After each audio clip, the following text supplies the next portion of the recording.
വൃന്ദാവന വിപിനേ ചരിതം വിതനോതു ശുഭാനി യശസ്യം. കൃഷ്ണ വിതനോതു ശുഭാനി യശസ്യം. ഹരേ കൃഷ്ണ.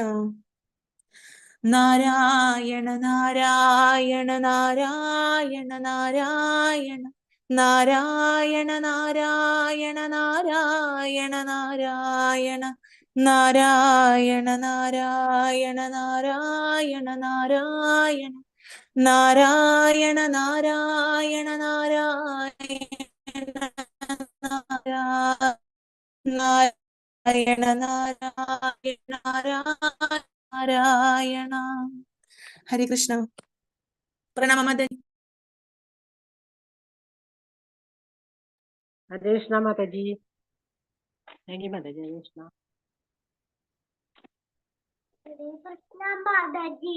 ജയ ശ്രീകൃഷ്ണ ചൈതന്യ പ്രഭു നിത്യാനന്ദ കഥാധര ശിവസതി ഗൗരഭക്തവൃന്ദ. ഹരേ കൃഷ്ണ കൃഷ്ണ കൃഷ്ണ ഹരേ ഹരേ രാമ രാമ രാമ ഹരേ ഹരേ.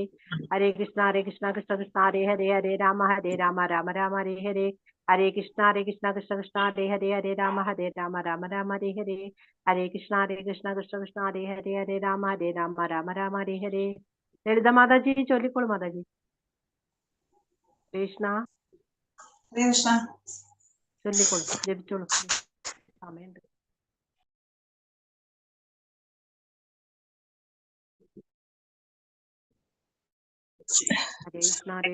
ഹരേ ഹരേ ഹരേ കൃഷ്ണ ഹരേ ഹരേ രാമ രാമ രാമ ഹരേ ഹരേ. ഹരേ കൃഷ്ണ കൃഷ്ണ കൃഷ്ണ ഹരേ ഹരേ രാമ രാമ രാമ ഹരേ ഹരേ. ഹരേ കൃഷ്ണ കൃഷ്ണ കൃഷ്ണ ഹരേ ഹരേ രാമ രാമ ഹരേ ഹരേ. ഹരേ കൃഷ്ണ കൃഷ്ണ കൃഷ്ണ ഹരേ രാമ രാമ ഹരേ ഹരേ. ഹരേ കൃഷ്ണ കൃഷ്ണ കൃഷ്ണ ഹരേ രാമ രാമ ഹരേ ഹരേ. ഹരേ കൃഷ്ണ കൃഷ്ണ കൃഷ്ണ ഹരേ രാമ രാമ ഹരേ ഹരേ. ഹരേ കൃഷ്ണ കൃഷ്ണ ഹരേ രാമ രാമ ഹരേ ഹരേ. ഹരേ കൃഷ്ണ കൃഷ്ണ കൃഷ്ണ ഹരേ രാമ രാമ ഹരേ ഹരേ. ഹരേ കൃഷ്ണ കൃഷ്ണ കൃഷ്ണ ഹരേ രാമ രാമ ഹരേ ഹരേ. ഹരേ കൃഷ്ണ കൃഷ്ണ കൃഷ്ണ ഹരേ രാമ രാമ ഹരേ ഹരേ. ഹരേ കൃഷ്ണ കൃഷ്ണ കൃഷ്ണ ഹരേ രാമ രാമ ഹരേ ഹരേ. ഹരേ കൃഷ്ണ കൃഷ്ണ കൃഷ്ണ ഹരേ രാമ രാമ ഹരേ ഹരേ. ഹരേ കൃഷ്ണ കൃഷ്ണ കൃഷ്ണ ഹരേ രാമ രാമ ഹരേ ഹരേ. ഹരേ കൃഷ്ണ കൃഷ്ണ കൃഷ്ണ ഹരേ രാമ രാമ ഹരേ ഹരേ. ഹരേ കൃഷ്ണ കൃഷ്ണ കൃഷ്ണ ഹരേ രാമ രാമ ഹരേ ഹരേ. ഹരേ കൃഷ്ണ കൃഷ്ണ കൃഷ്ണ ഹരേ രാമ രാമ ഹരേ ഹരേ. ഹരേ കൃഷ്ണ കൃഷ്ണ കൃഷ്ണ ഹരേ രാമ രാമ ഹരേ ഹരേ. ഹരേ കൃഷ്ണ കൃഷ്ണ കൃഷ്ണ ഹരേ രാമ രാമ ഹരേ ഹരേ. ഹരേ കൃഷ്ണ കൃഷ്ണ കൃഷ്ണ ഹരേ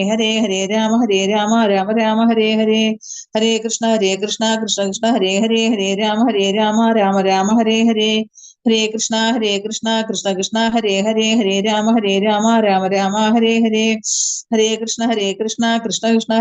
ഹരേ ഹരേ.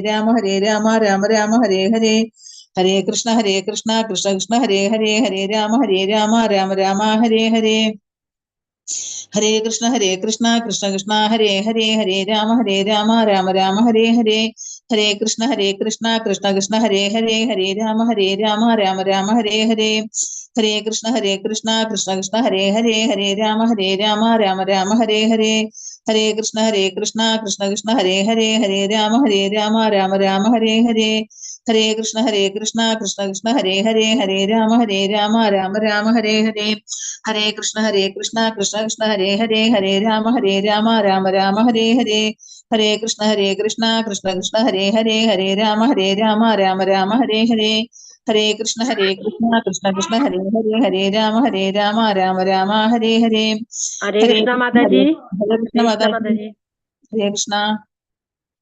പ്രണാമ മാതാജി. ഹരേ കൃഷ്ണ. പ്രണാമ മാതാജി. മാതാജി ഹരേ കൃഷ്ണ. ഹരേ കൃഷ്ണ. ഹരേ കൃഷ്ണ. എല്ലാവർക്കും പ്രണാമം.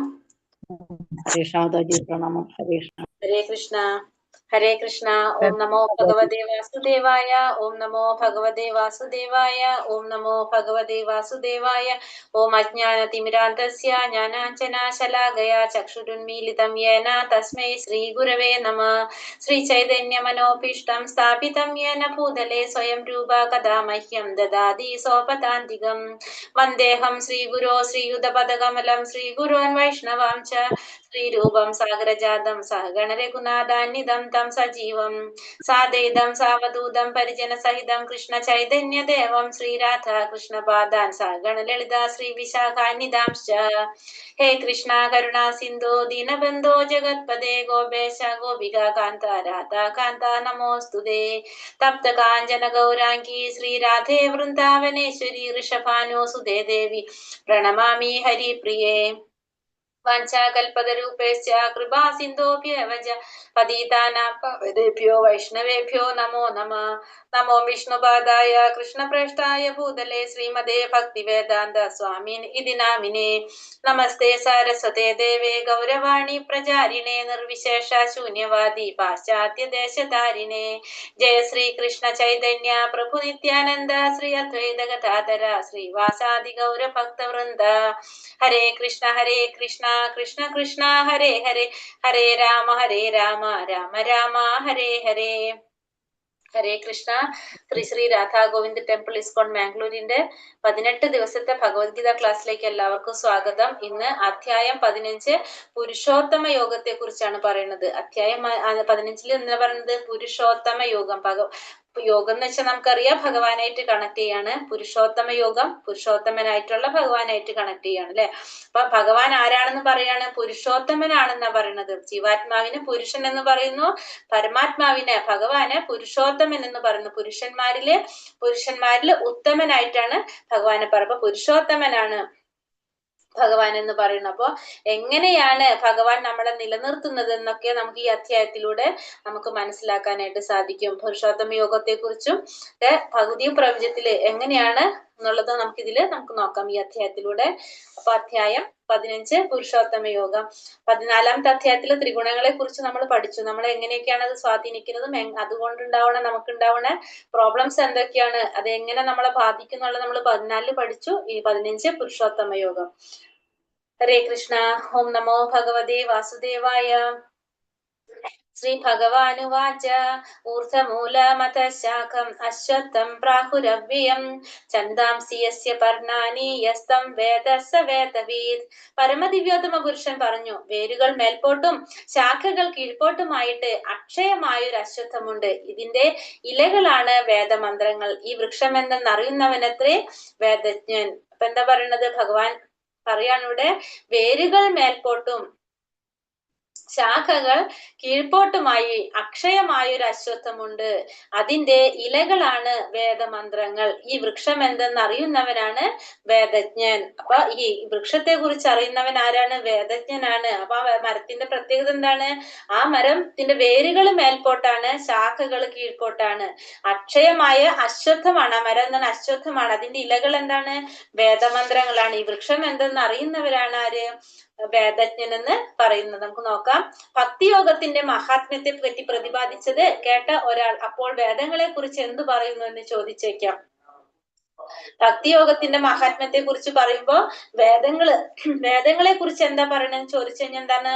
വേദത്തിന്റെ ഉദ്ദേശം തന്നെ എന്താണ്? കൃഷ്ണനെ പറ്റി അറിയുകയാണെന്ന് ഈ അധ്യായത്തിൽ പ്രസ്താവിക്കുന്നു. അപ്പൊ വേദത്തിന്റെ ഉദ്ദേശം എന്താണ്? വേദങ്ങളിൽ പറയുന്നത് ആരെ പറ്റിയാണ്? ഭഗവാനെ പറ്റി അറിയാൻ വേണ്ടിയിട്ടാണ്. ഭഗവാനെ കുറിച്ച് തന്നെയാണ് വേദത്തിന്റെ ഉദ്ദേശം കൃഷ്ണനെ പറ്റി അറിയുകയാണെന്നുള്ളത് ഈ അധ്യായത്തിലൂടെ പ്രസ്താവിക്കുകയാണ്. കൃഷ്ണാവബോധത്തോടെ ഭക്തിയുടെ സേവനത്തിൽ ഏർപ്പെടുന്നത് കൊണ്ട് തന്നെ ഒരാൾ വേദജ്ഞനാകും. അപ്പൊ കൃഷ്ണാവബോധത്തോടെ ഭക്തിയുടെ സേവനത്തിൽ ഏർപ്പെട്ടാൽ തന്നെ ഒരാൾക്ക് എന്തറിയാൻ പറ്റുന്ന പറയുന്ന വേദങ്ങളെ കുറിച്ചുള്ള ഒരു അറിവ് കിട്ടുന്നു പറയണം. അപ്പൊ ഇവിടെ ഈ ഭൗതിക ബന്ധങ്ങളെയാണ് നമ്മൾ എന്ത് പറയണത്? അരയാൽ വൃക്ഷത്തോട് ഉപമിച്ചിരിക്കുന്നത്. അപ്പൊ ഫസ്റ്റത്തെ ശ്ലോകത്തിൽ നമ്മൾ എന്താ വായിച്ചത്?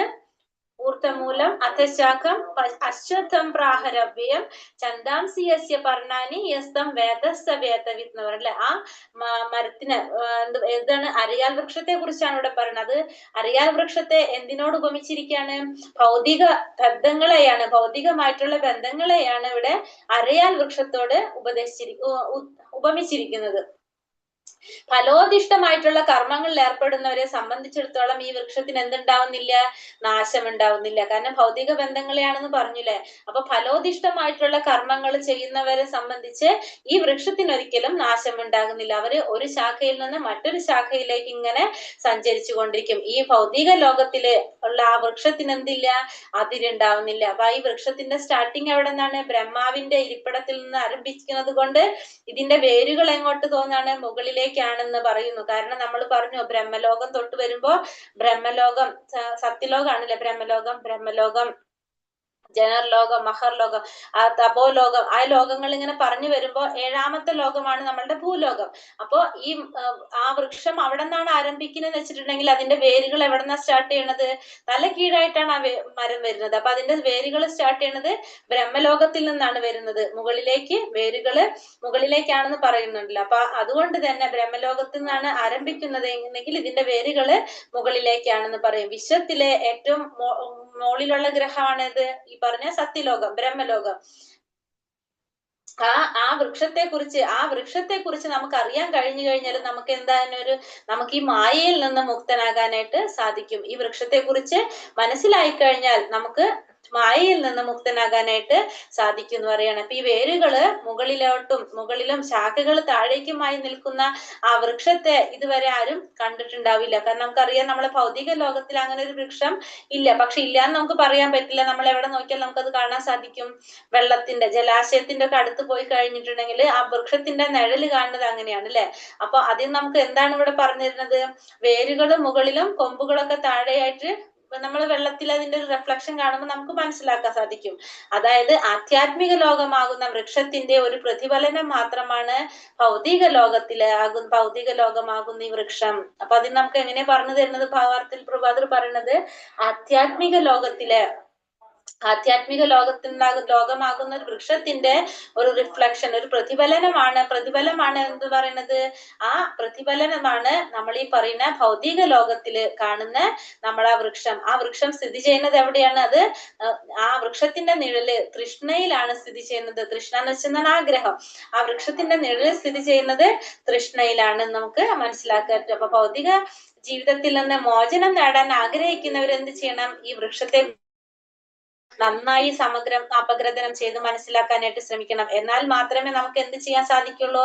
ആ വൃക്ഷത്തിന്റെ ബന്ധം ഛേദിക്കാനായിട്ട് നമുക്ക് സാധിക്കുള്ളൂ എന്നുള്ളത് നമുക്ക് മനസ്സിലാക്കി തരാണ്. അധശ്ചോർത്തം പ്രസുതാ സസ്യശാഖ ഗുണപ്രവൃത്ത വിഷയപ്രവാളഃ അധശ്ച മൂലാനനുസന്തതാനി കർമാനുബന്ധീനി മനുഷ്യലോകേ. ഈ വൃക്ഷത്തിന്റെ ശാഖകൾ ഭൗതിക പ്രകൃതിയുടെ ത്രിഗുണങ്ങളാൽ പോഷിപ്പിക്കപ്പെട്ട് താഴോട്ടും മേലോട്ടും പടർന്നു കിടക്കുന്നു. ഇന്ദ്രിയ വിഷയങ്ങളാണ് ഇതിന്റെ ചില്ലകൾ. ഈ വൃക്ഷത്തിന് താഴേക്ക് ഇറങ്ങുന്ന വേരുകളുമുണ്ട്. ഇവ മനുഷ്യ സമുദായത്തിന്റെ ഫലോദിഷ്ട കർമ്മങ്ങളോട് ബന്ധപ്പെട്ടവയാണ്. അപ്പൊ ഈ വൃക്ഷത്തിന്റെ ശാഖകൾ എങ്ങനെയാണ്? ഭൗതിക പ്രകൃതിയുടെ ത്രിഗുണങ്ങളാൽ പോഷിപ്പിക്കപ്പെട്ട് താഴോട്ടും മേലോട്ടും പടർന്നു കിടക്കുന്നു. അപ്പൊ ഇതിന്റെ ശാഖകള് എല്ലാ ദിക്കിലേക്കും പടർന്നു കിടക്കുന്നു എന്ന് പറയുന്നത്. അപ്പൊ ആ ശാഖകൾ അനുസരിച്ച് ഇതിന്റെ കീഴ്ഭാഗത്ത് നമ്മള് എപ്പോഴും ചിന്തിക്കുക, നമ്മളെ ഗോലോക ചാട്ടിൽ നമ്മൾ ആലോചിച്ചില്ലേ, ലോകങ്ങൾ പറഞ്ഞില്ലേ, ഭൗതിക ലോകം 7ാമത്തെ ലോകമാണ്. മുകളിൽ നിന്ന് വരുമ്പോ സത്യലോകം തൊട്ടാണ് തുടങ്ങുന്നത്. ആ ഒരു മൈൻഡിൽ നമുക്ക് ഉണ്ടാവുക. അപ്പൊ അങ്ങനെ വരുമ്പോൾ ബ്രഹ്മലോകത്തിലൊക്കെ സാധാരണ എങ്ങനെയാണ് പറയുന്നത്? ബ്രഹ്മലോകത്തില് ദേവന്മാരൊക്കെ അല്ലേ വരുന്നത്. സത്യലോകത്തിൽ വരുമ്പോ അവരൊക്കെ ദേവന്മാര്, അതൊക്കെ കഴിഞ്ഞിട്ടാണ് 7ാമത്തെ ലോകം നമ്മളെ ഭൂലോകം വരുന്നത്. അപ്പൊ അങ്ങനെ വരുമ്പോ ഈ ശാഖകൾ ഇതിന്റെ കീഴ്ഭാഗത്ത് ആരാണ്? കാരണം ഇതിന്റെ വൃക്ഷത്തിന്റെ ശാഖകൾ ഭൗതിക പ്രകൃതിയുടെ ത്രിഗുണങ്ങളെ പോഷിപ്പിക്കപ്പെട്ട് താഴോട്ടും മേലോട്ടും പടർന്നു കിടക്കുന്നു എന്ന് പറഞ്ഞു. അപ്പൊ താഴേക്ക് വരുമ്പോ മനുഷ്യര്, കുതിര, പശു, നായ, പൂച്ച മുതലായ ജീവികളാണ് എവിടെ വസിക്കുന്നത്? ഇതിന്റെ കീഴ്ഭാഗത്ത് വരുന്നത്. അപ്പൊ ഇതിന്റെ സെന്ററിൽ കുറച്ചും കൂടി മുകളിലേക്ക് കയറുമ്പോ എവിടെ വരുന്നത്? എങ്ങനെയാണ്? സെന്ററിൽ വരുമ്പോ ഗന്ധർവന്മാര് ദേവന്മാര് അങ്ങനെ ഉന്നത ജീവിവർഗത്തിലുള്ളവരൊക്കെയാണ് എന്ത് വരുന്നത്, സെന്ററിൽ വരുന്നത്. സാധാരണ വൃക്ഷത്തിന് പോഷണം ലഭിക്കുന്നത് എങ്ങനെയാണ്, വെള്ളത്തിലൂടെയാണ്. പക്ഷെ ഈ വൃക്ഷത്തിന് പോഷണം ലഭിക്കുന്നതോ ഭൗതിക പ്രകൃതിയുടെ ത്രികണങ്ങളിലൂടെയാണെന്ന് മനസ്സിലാക്കാണ്. അപ്പൊ ഈ വൃക്ഷത്തിന് താഴേക്ക് ഇറങ്ങുന്ന വേരുകളുമുണ്ട്. ഇവ മനുഷ്യ സമുദായത്തിന്റെ ഫലോദിഷ്ട കർമ്മങ്ങളുമായിട്ട് ബന്ധപ്പെട്ടതാണെന്ന് പറയുന്നത്. അപ്പൊ ഭൂലോകത്തില് ഈ ഇന്ദ്രിയ വിഷയങ്ങളാണ് ഈ വൃക്ഷത്തിന്റെ ചില്ലകൾ. എന്താണ്?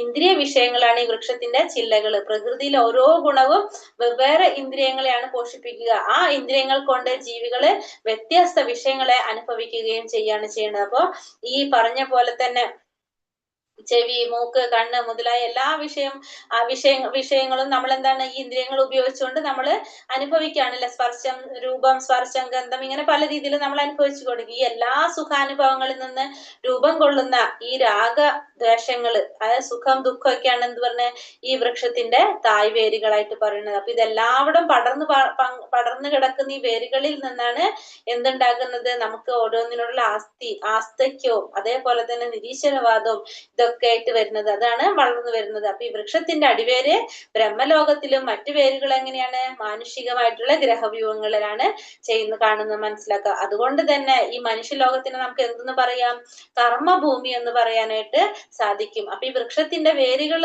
സ്റ്റാർട്ട് ചെയ്യുന്നത് എവിടെ നിന്നാണ്, ബ്രഹ്മലോകത്തു നിന്നാണ് തുടങ്ങുന്നത്. അതിന്റെ ചില്ലകളും പിന്നെ അതേപോലെ തന്നെ അതിന്റെ ഇതൊക്കെ എവിടെയാണ് വരുന്നത്, ഭൗതിക ലോകത്തിൽ, ഭൂപ്രകൃതിയുടെ ഈ ബാക്കിയുള്ള ലോകങ്ങളിലായിരിക്കും വരുന്നത്. അപ്പൊ നമ്മളുടെ ഭൂലോകത്തിലും വരുന്നത്. അപ്പൊ അവിടെയാണ് നമ്മൾ പറയുന്നത് മനുഷ്യനും കുതിര ഇവരൊക്കെ വസിക്കുന്നത് അതിന്റെ കീഴ്ഭാഗത്താണെന്ന് നമ്മൾ പറഞ്ഞു. ആ വൃക്ഷത്തിന്റെ ഇത് സ്ഥിതി ചെയ്യുന്നത് കുറെ കൂടെ മുകളിലോട്ട് പോകും തോറും എന്താണ്, ദേവന്മാരും ഗന്ധർവന്മാരും ഒക്കെ ആയിരിക്കും അവിടെ അതുമല്ല വസിക്കുന്നെന്ന് പറഞ്ഞു. അപ്പൊ ഈ വൃക്ഷത്തിന് താഴേക്ക് ഇറങ്ങുന്ന വേരുകളുണ്ട്. അവ മനുഷ്യ സമുദായത്തിന്റെ ഫലോദിഷ്ടമായിട്ടുള്ള കർമ്മങ്ങളോടാണ് അതിനെ ബന്ധപ്പെടുത്തിയിരിക്കുന്നത്. അപ്പൊ അതാണ് ഈ വൃക്ഷത്തിന്റെ പ്രത്യേകത.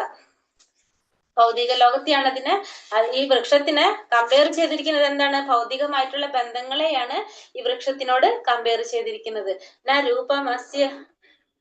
രൂപമസ്യേഹ തഥോപലഭ്യത്തെ നാന്തോ ന ചാതിർന ച സംപ്രതിഷ്ഠ അശ്വത്ഥമേനം സുവിരൂഢമൂലം അസംഗശസ്ത്രേണ ദൃഢേന ചിത്വാ തദാ പദം തത്പരിമാർഗിതവ്യം യസ്മിൻ ഗദാന നിവർത്തന്തി ഭൂയഃ തമേവ ചാദ്യം പുരുഷം പ്രപദ്യേ യഥാ പ്രവൃത്തി പ്രസൃത പുരാണി.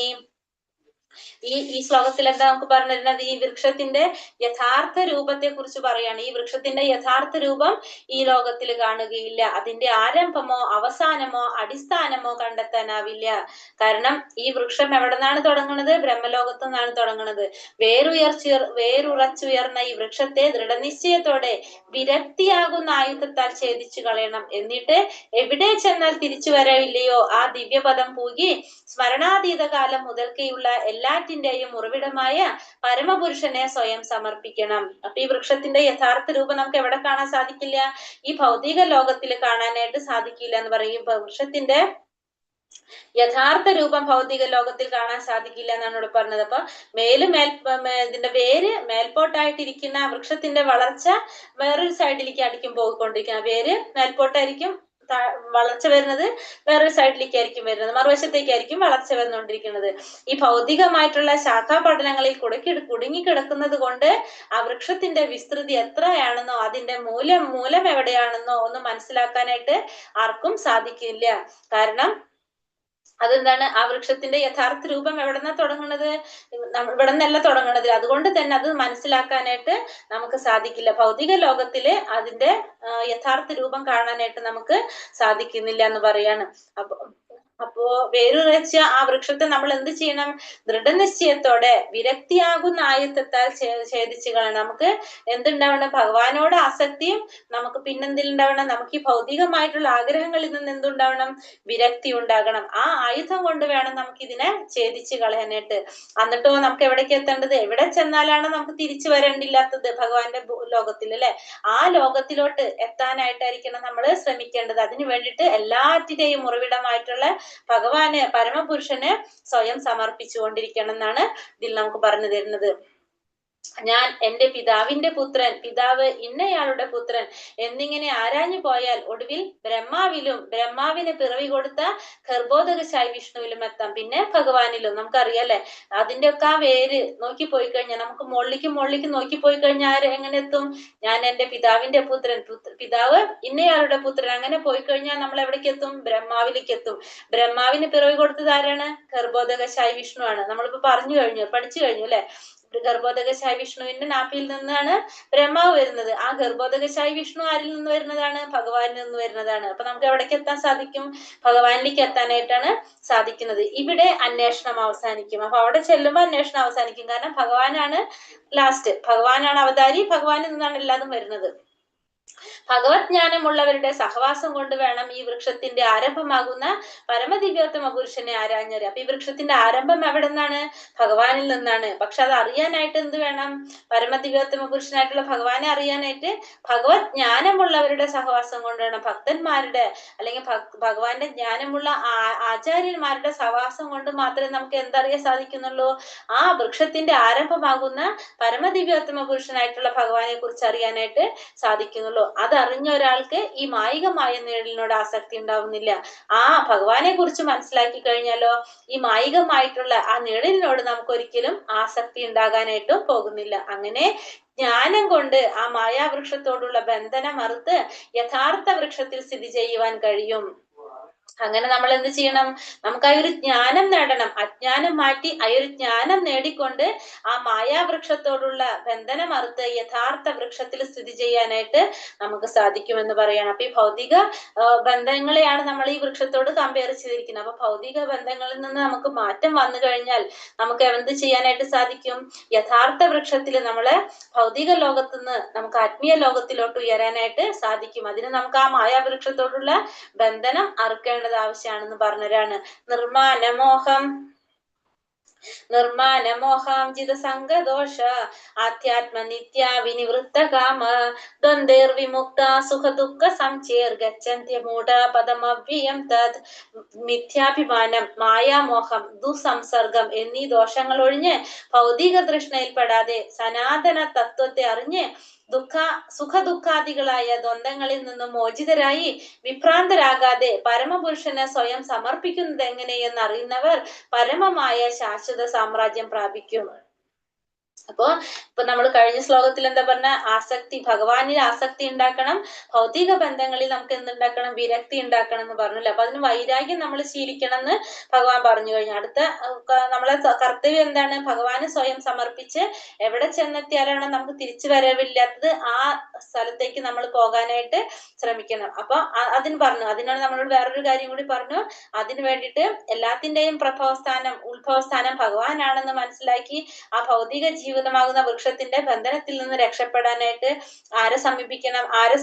ആർക്ക് സമർപ്പണം ചെയ്യണം? ഭഗവാൻ കൃഷ്ണന് ശരണം പ്രാപിക്കണം, സമർപ്പണം ചെയ്യണം. അങ്ങനെ കൃഷ്ണന് സ്വയം സമർപ്പിതനായ ഒരു മനുഷ്യനാണ് ഭൗതികമായിട്ടുള്ള ഈ പടർപ്പിൽ നിന്ന് മുക്തനാകാനായിട്ട് സാധിക്കുന്നതെന്ന് മനസ്സിലാക്കി. ഇനി ഈ ശ്ലോകത്തില് ആത്മനിവേദനത്തിന്റെ പ്രക്രിയയെ കുറിച്ച് പറഞ്ഞു തരണം. ഒരാൾക്ക് ആദ്യമായിട്ട് വേണ്ടത് എന്താണ്? ആദ്യമായിട്ട് വേണ്ട ഒരു ഗുണമാണ് പറയുന്നത് എന്താണ്? അഹംഭാവത്താൽ എന്ത് ചെയ്യാതിരിക്കുക? വിഭ്രാന്തരാകാതിരിക്കുക.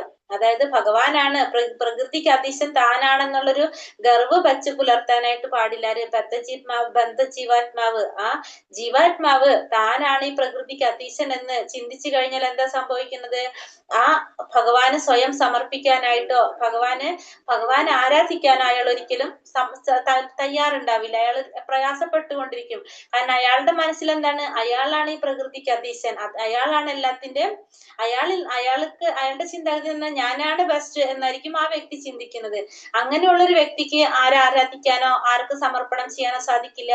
ഭഗവാനെ സമർപ്പണം ചെയ്യാനോ ഭഗവാനെ ആരാധിക്കാനോ സാധിക്കില്ല. അതുകൊണ്ട് പരമാർത്ഥമായിട്ടുള്ള ഒരു ജ്ഞാനം വളർത്തിയെടുത്ത് താനല്ല, ഭഗവാനാണ് ഈ ഭൗതിക പ്രകൃതിക്ക് അതീശൻ എന്ന് മനസ്സിലാക്കി കഴിഞ്ഞാല് ആ പരമദിവ്യോത്തമ പുരുഷനായ പ്രകൃതിക്ക് അതീശനായിട്ടുള്ള ഭഗവാനെ ആരാധിക്കാൻ ശ്രമിച്ചു കഴിഞ്ഞാൽ അയാൾക്ക് എന്താണ് ആത്മസമർപ്പണം ചെയ്തുകൊണ്ട് മുക്തി നേടാനായിട്ട് ആ വ്യക്തിക്ക് സാധിക്കും.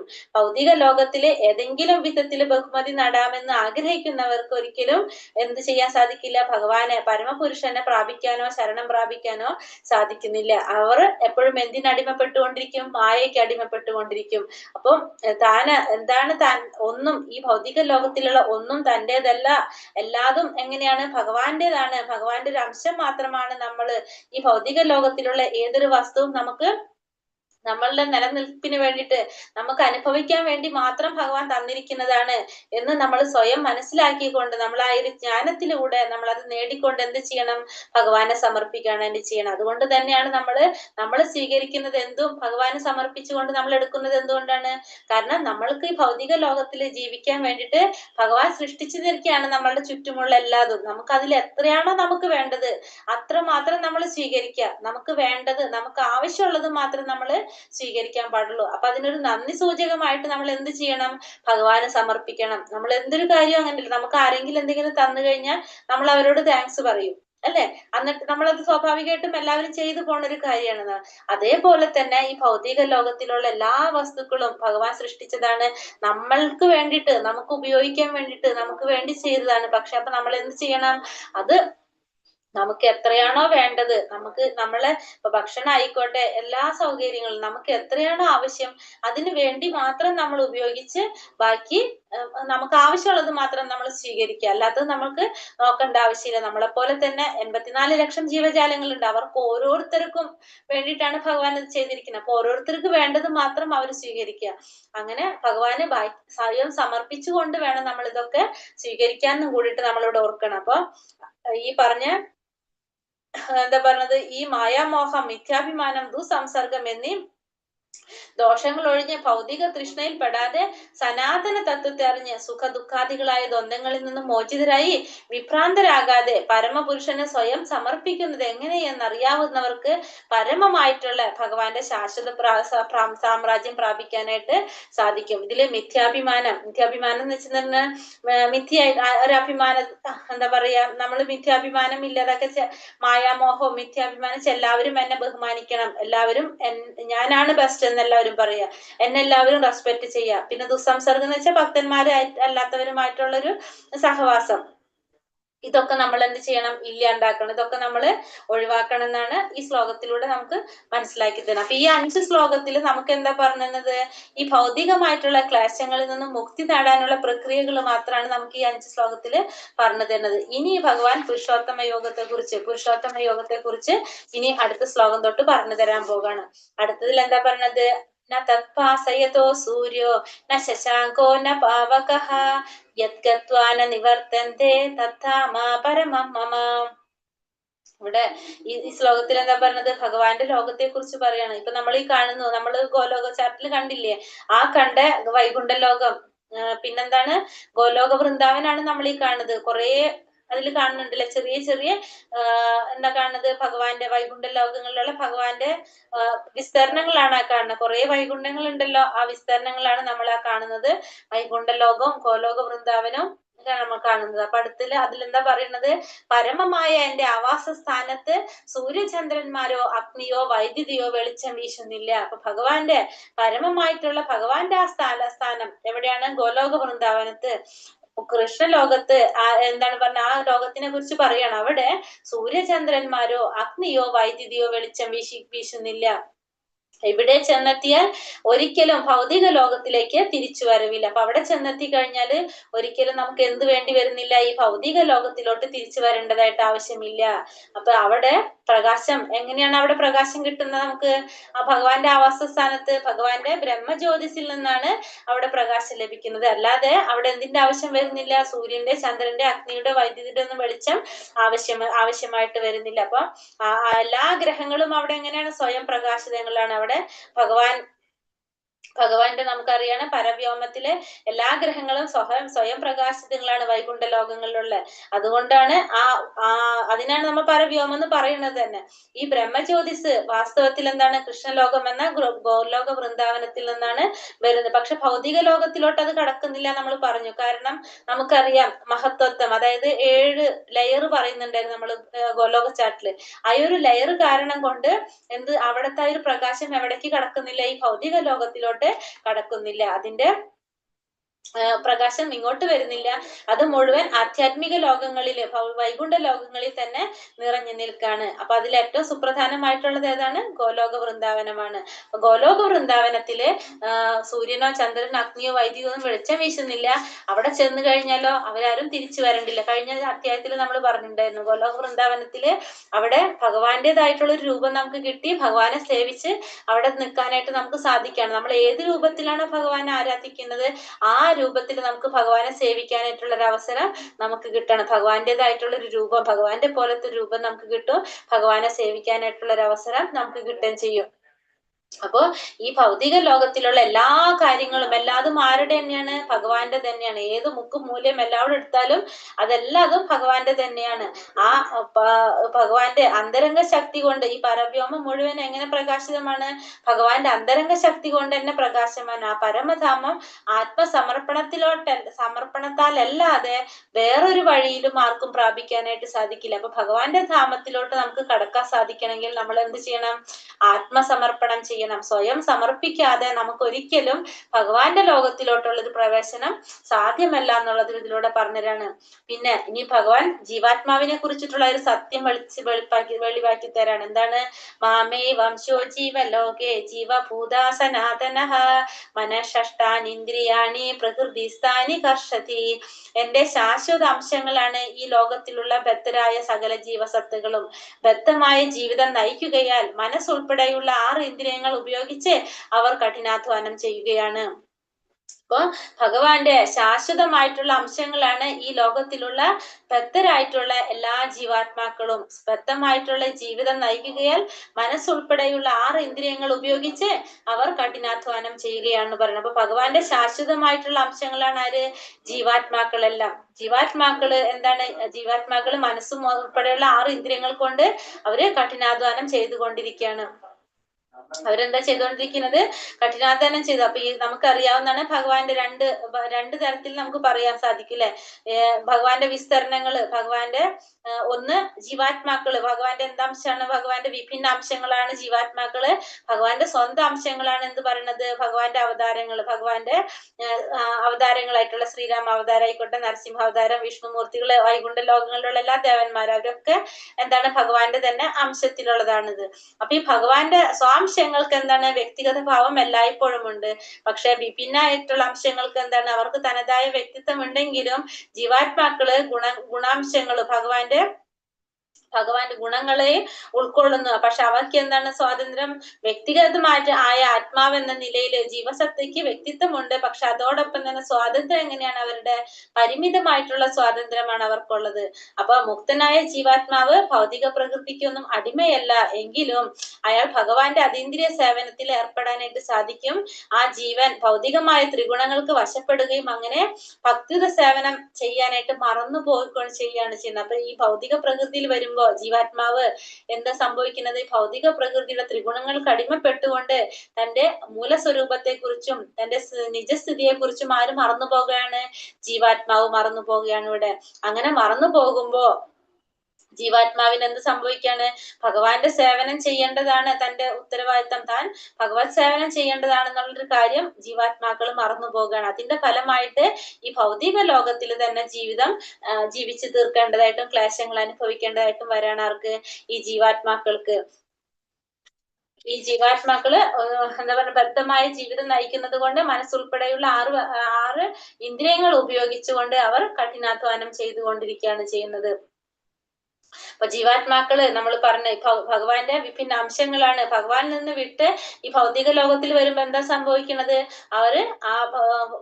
അവരുടെ ക്വാളിറ്റി, അവരുടെ ഗുണങ്ങൾ അവർ മറന്നു പോവുകയാണ് ചെയ്യുന്നത്. ഭഗവാന്റെ അംശമാണെന്നുള്ളൊരു കാര്യം അവര് മറന്ന് അവര് ഭൗതിക ലോകത്തിൽ ആ ത്രിഗുണങ്ങളിൽ പെട്ടുകൊണ്ട് അവര് ആ ക്ലേശങ്ങൾ അനുഭവിക്കാനായിട്ട് ഈ ഭൗതിക ലോകത്തിൽ തന്നെ ജീവിക്കേണ്ടതായിട്ട് വരാണ് ചെയ്യുന്നത്. ഇപ്പൊ നമുക്ക് ഈ തീയിൽ നിന്നും തീപ്പൊരി മാറിക്കഴിഞ്ഞാൽ, തീ ആളിക്കത്തിരിക്കുന്ന തീയിൽ നിന്ന് ആ തീയിൽ നിന്ന് വേറിട്ട് പോയ എന്താ സംഭവിക്കുക? അത് പതുക്കെ അണഞ്ഞു പോകാണ് ചെയ്യുന്നത്. അതേപോലത്തെ ഒരു അവസ്ഥയാണ് ആരുടെ? ജീവാത്മാവിന്റെ നമുക്ക് പറഞ്ഞു തരുന്നത്. ശരീരം യതവാപ്നോതി യച്ഛാപ്യാത്ക്രാമതീശ്വരഃ ഗൃഹീതൈതാനി സംയാതി വായുർഗന്ധാനി വാശയാത്. ഭൗതിക ലോകത്തിലെ ജീവസത്ത കാറ്റ് ഗന്ധങ്ങളെ എന്ന പോലെ ജീവിത സങ്കല്പങ്ങളെ ഒരു ശരീരത്തിൽ നിന്ന് മറ്റൊന്നിലേക്ക് കൊണ്ടുപോകുന്നു. അങ്ങനെ ഒരു തരത്തിലുള്ള ശരീരം ഉപേക്ഷിച്ച് മറ്റൊരു തരത്തിലുള്ള ശരീരം സ്വീകരിക്കുന്നു. അപ്പൊ ഈ ഭൗതിക ലോകത്തിലെ ജീവാത്മാവ് എങ്ങനെയാണ്? കാറ്റ് ഗന്ധങ്ങൾ എന്ന പോലെ ജീവിത സങ്കല്പങ്ങളെ ഒരു ശരീരത്തിൽ നിന്ന് മറ്റൊന്നിലേക്ക് കൊണ്ടുപോകുന്നു. നല്ലൊരു ഉദാഹരണം പറഞ്ഞിരിക്കുന്നത് എങ്ങനെയാണ്? കാറ്റ് ഗന്ധങ്ങളെ കൊണ്ടുപോകുന്ന വഴി പോലെ. അപ്പൊ നമുക്ക് എവിടെയെങ്കിലും ഒരു സ്മെല്ല് നമുക്ക് ഫീൽ ചെയ്തിട്ടുണ്ടെങ്കിൽ, നമുക്ക് എവിടെയെങ്കിലും ഉണ്ടെങ്കിൽ, ഇപ്പൊ ഒരു ചെമ്പകപ്പൂ എല്ലാവർക്കും അറിയില്ലേ? നമ്മളുടെ വീട്ടിലുണ്ടാവണമെന്നില്ല, വേറെ എവിടെയെങ്കിലും ആ ഒരു പൂവുണ്ടെങ്കിൽ നമുക്ക് ആ ഒരു കാറ്റ് വരുമ്പോ ആ പൂവിന്റെ സ്മെല്ല് നമുക്ക് ഇവിടെ ഒക്കെ കിട്ടുന്നുണ്ടാവും അല്ലെ? നമ്മൾ കാണുന്നുണ്ടോ? ഇല്ല. പക്ഷെ ആ ഒരു സ്മെല്ല് നമുക്ക് ഫീൽ ചെയ്യാനായിട്ട് സാധിക്കും. ആ കാറ്റിൽ കൂടെ നമുക്ക് ആ സ്മെല്ല് വരും. അതേപോലെ തന്നെ ജീവിതത്തിന്റെ സങ്കല്പങ്ങളെ ഒരു ശരീരത്തിൽ നിന്ന്, ആ ശരീരം പോലും അറിയാതെ ഒരു ഇതില്ലാത്ത രീതിയിൽ മനസ്സിലാക്കി തരുന്നതാ. ഒരു സങ്കല്പങ്ങളെ ഒരു ശരീരത്തിൽ നിന്ന് മറ്റൊന്നിലേക്ക് കൊണ്ടുപോകുന്നു. അങ്ങനെ ഒരു തരത്തിലുള്ള ശരീരം ഉപേക്ഷിച്ച് മറ്റൊരു തരത്തിലുള്ള ശരീരം സ്വീകരിക്കാൻ ആര്? ജീവാത്മാവിടെ. അപ്പൊ ജീവാത്മാവ് എന്താ പറഞ്ഞ? ജീവാത്മാവിനെ ഈശ്വരൻ എന്നാണ് പറഞ്ഞിരിക്കുന്നത്. കാരണം എന്താണ്? സ്വന്തം ശരീരത്തെ നിയന്ത്രിക്കുന്നത് കൊണ്ടാണ് അങ്ങനെ പറയുന്നത്. തനിക്ക് ഇഷ്ടമാണെങ്കിൽ എന്താ ചെയ്യുന്ന? ജീവാത്മാവ് മേന്മ കൂടിയ ഒരു ശരീരം സ്വീകരിക്കാൻ സാധിക്കും.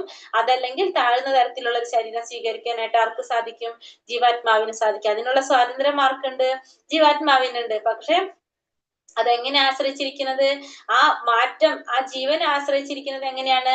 മരണസമയത്ത് നമുക്കുണ്ടാവുന്ന ഒരു മനോഭാവം അനുസരിച്ച്, നമ്മുടെ ഒരു ബോധം അനുസരിച്ചാണ് അടുത്ത ദേഹം എന്തെന്ന് നമ്മൾ തീരുമാനിക്കുന്നത്.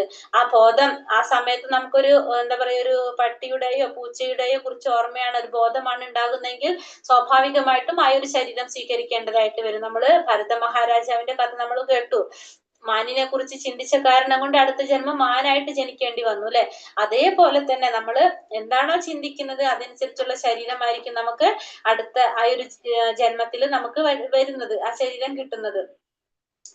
കൃഷ്ണാവബോധം വളർത്തിക്കൊണ്ടുവന്നാണെങ്കിലോ ഒരാൾക്ക് ആധ്യാത്മിക ലോകത്തുള്ള കൃഷ്ണനെ പ്രാപിച്ച് കൃഷ്ണന്റെ സഹചാരിയാകാനായിട്ട് സാധിക്കും. അപ്പൊ സ്വാഭാവികമായിട്ടും ആ ഒരു സമയത്ത് ഭഗവാനെ കുറിച്ച് ചിന്തിക്കുകയാണെങ്കിൽ നമുക്ക് ആധ്യാത്മിക ലോകത്തിലോട്ട് പോകാനും ഭഗവാനെ കുറിച്ച് ചിന്തിച്ച് ഭഗവാന് സേവ ചെയ്ത് നമുക്ക് അവിടെ നിൽക്കാനായിട്ടും സാധിക്കും. അപ്പൊ ദേഹനാശത്തോടെ നമ്മളുടെ എല്ലാ പ്രോബ്ലംസും ഇവിടെ സോൾവ് ആവാണ് ചെയ്യുന്നത്. ഭഗവാന്റെ ലോകത്തിലോട്ട് പോയി കഴിഞ്ഞാൽ വീണ്ടും ഒരു തിരിച്ചുവരവിന്റെ ആവശ്യം ഉണ്ടാകുന്നില്ല. അല്ല എങ്കിൽ നമ്മൾ ചെയ്യുന്ന ഓരോ ജീവാത്മാവ് ചെയ്യുന്ന ഓരോ പ്രവർത്തികൾ എങ്ങനെയാണ്? ഒരു ദേഹം വിട്ട് മറ്റൊന്നിലേക്ക് പോകാനായിട്ട് എങ്ങനെയാണ് ചെയ്യുന്ന ഓരോ പ്രവർത്തികളും ഈ ജന്മത്തില് നമ്മൾ ചെയ്യുന്നതനുസരിച്ച് ആ ശരീരവും അത് ചെയ്യുന്ന കർമ്മങ്ങളുമാണ് അടുത്ത ജന്മത്തിലെ നമ്മളുടെ ശരീരത്തിന്റെ ആകൃതി എന്താണ് തീരുമാനിക്കുന്നത്. അത് ചിലപ്പോ ജീവാത്മാക്കള് ചിലപ്പോ മനുഷ്യനായിട്ട് ജനിക്കാം, ചിലപ്പോ മൃഗമായിട്ട് ജനിക്കാം, സസ്യമാവാം, നമുക്ക് എന്ത് വേണമെങ്കിലും ആയിക്കൊണ്ടിരിക്കാം. അത് നമ്മൾ ചെയ്യുന്ന പ്രവർത്തികളുടെ അനുസരിച്ചാണ് നമുക്കത് വരുന്നത്. അപ്പൊ സൂക്ഷ്മ ശരീരം സ്ഥൂല ശരീരം, രണ്ട് ശരീരം ഉണ്ട് അല്ലെ? സ്ഥൂല ശരീരം നമ്മളുടെ ഇവിടെ തന്നെ നശിച്ചു പോകാണ്, ഉപേക്ഷിക്കുകയാണ് നമ്മൾ മരണസമയത്ത്. ഈ സൂക്ഷ്മ ശരീരം, മനസ്സ്, ബുദ്ധി, മിഥ്യാഹങ്കാരം, ഇതെല്ലാം കൊണ്ടാണ് നമ്മൾ എങ്ങോട്ട് പോകുന്നത്? അടുത്ത അതിലേക്ക് പോകുന്നത് അല്ലെ? അപ്പൊ അങ്ങനെ പോകുമ്പോ അതും എവിടേക്ക് കടക്കുമ്പോഴാണ് നമ്മളുടെ എന്താണ് പറഞ്ഞത്? ഒരു നദി ഉണ്ടല്ലോ, വിരജാ നദി. ആ വിരജാ നദി പാറായി കഴിയുമ്പോ എന്താണ് നമ്മളുടെ ഈ മിഥ്യാഹങ്കാരം എന്തായിട്ട് മാറണം? അഹങ്കാരമായിട്ട് മാറണം. അത് നമുക്ക് ആ ഒരു അഹംഭാവം, നമ്മൾ ആരാണെന്നുള്ളൊരു ബോധം നമുക്ക് ഉണ്ടാവാണ് ചെയ്യുന്നത്. അങ്ങനെയാണ് നമ്മളത് ഭഗവതത്തിലൊക്കെ അത് വിശദമായിട്ട് പറയുന്നുണ്ട്. അങ്ങനെയാണ് അതിൽ പറഞ്ഞിരിക്കുന്നത്. ഹരേ കൃഷ്ണ. ശ്രോതം ചക്ഷു സ്പർശനം ച രസനം ഘ്രാണമേവ ച അധിഷ്ഠായ മനശ്ചായം വിഷയാനുപസേവത്തെ. ഇപ്രകാരം മറ്റൊരു സ്ഥൂല ശരീരം കൈക്കൊള്ളുന്ന ആ ജീവസത്ത മനസ്സിനിണങ്ങിയ 5 ഇന്ദ്രിയങ്ങൾ കൊണ്ട് ചെവി, മൂക്ക്, നാക്ക്, ത്വക്ക് എന്നിവ സ്വീകരിക്കുകയും അവയിലൂടെ ഒരു കൂട്ടം ഇന്ദ്രിയ വിഷയങ്ങൾ ആസ്വദിക്കുകയും ചെയ്യുന്നു. ഇതിനുശേഷം വീണ്ടും എന്ത് പ്രവൃത്തി തന്നെ ചെയ്തുകൊണ്ടിരിക്കുന്നത്? വീണ്ടും അടുത്ത സ്ഥൂല ശരീരം സ്വീകരിക്കുകയാണ് ചെയ്യുന്നത് അല്ലെ ജീവാത്മാവ്. അങ്ങനെ വീണ്ടും ആ ശരീരത്തിൽ ഇരുന്നു കൊണ്ട് ഈ പറഞ്ഞ പോലെ തന്നെ ഇന്ദ്രിയ സുഖങ്ങൾ അനുഭവിക്കാൻ വേണ്ടിയിട്ട്, ആ വിഷയങ്ങളൊക്കെ അനുഭവിക്കാൻ വേണ്ടിയിട്ട് എന്താണ് ആസ്വദിക്കാനായിട്ട് ആരെ ഉപയോഗിച്ചുകൊണ്ട്? ഈ പറഞ്ഞ പോലെ കണ്ണ്, മൂക്ക്, നാക്ക്, ത്വക്ക്, ചെവി ഇതൊക്കെ ചെയ്യാനായിട്ട് അതിനു വേണ്ടിയിട്ട് ഒരു ശരീരം ആവശ്യമാണ്.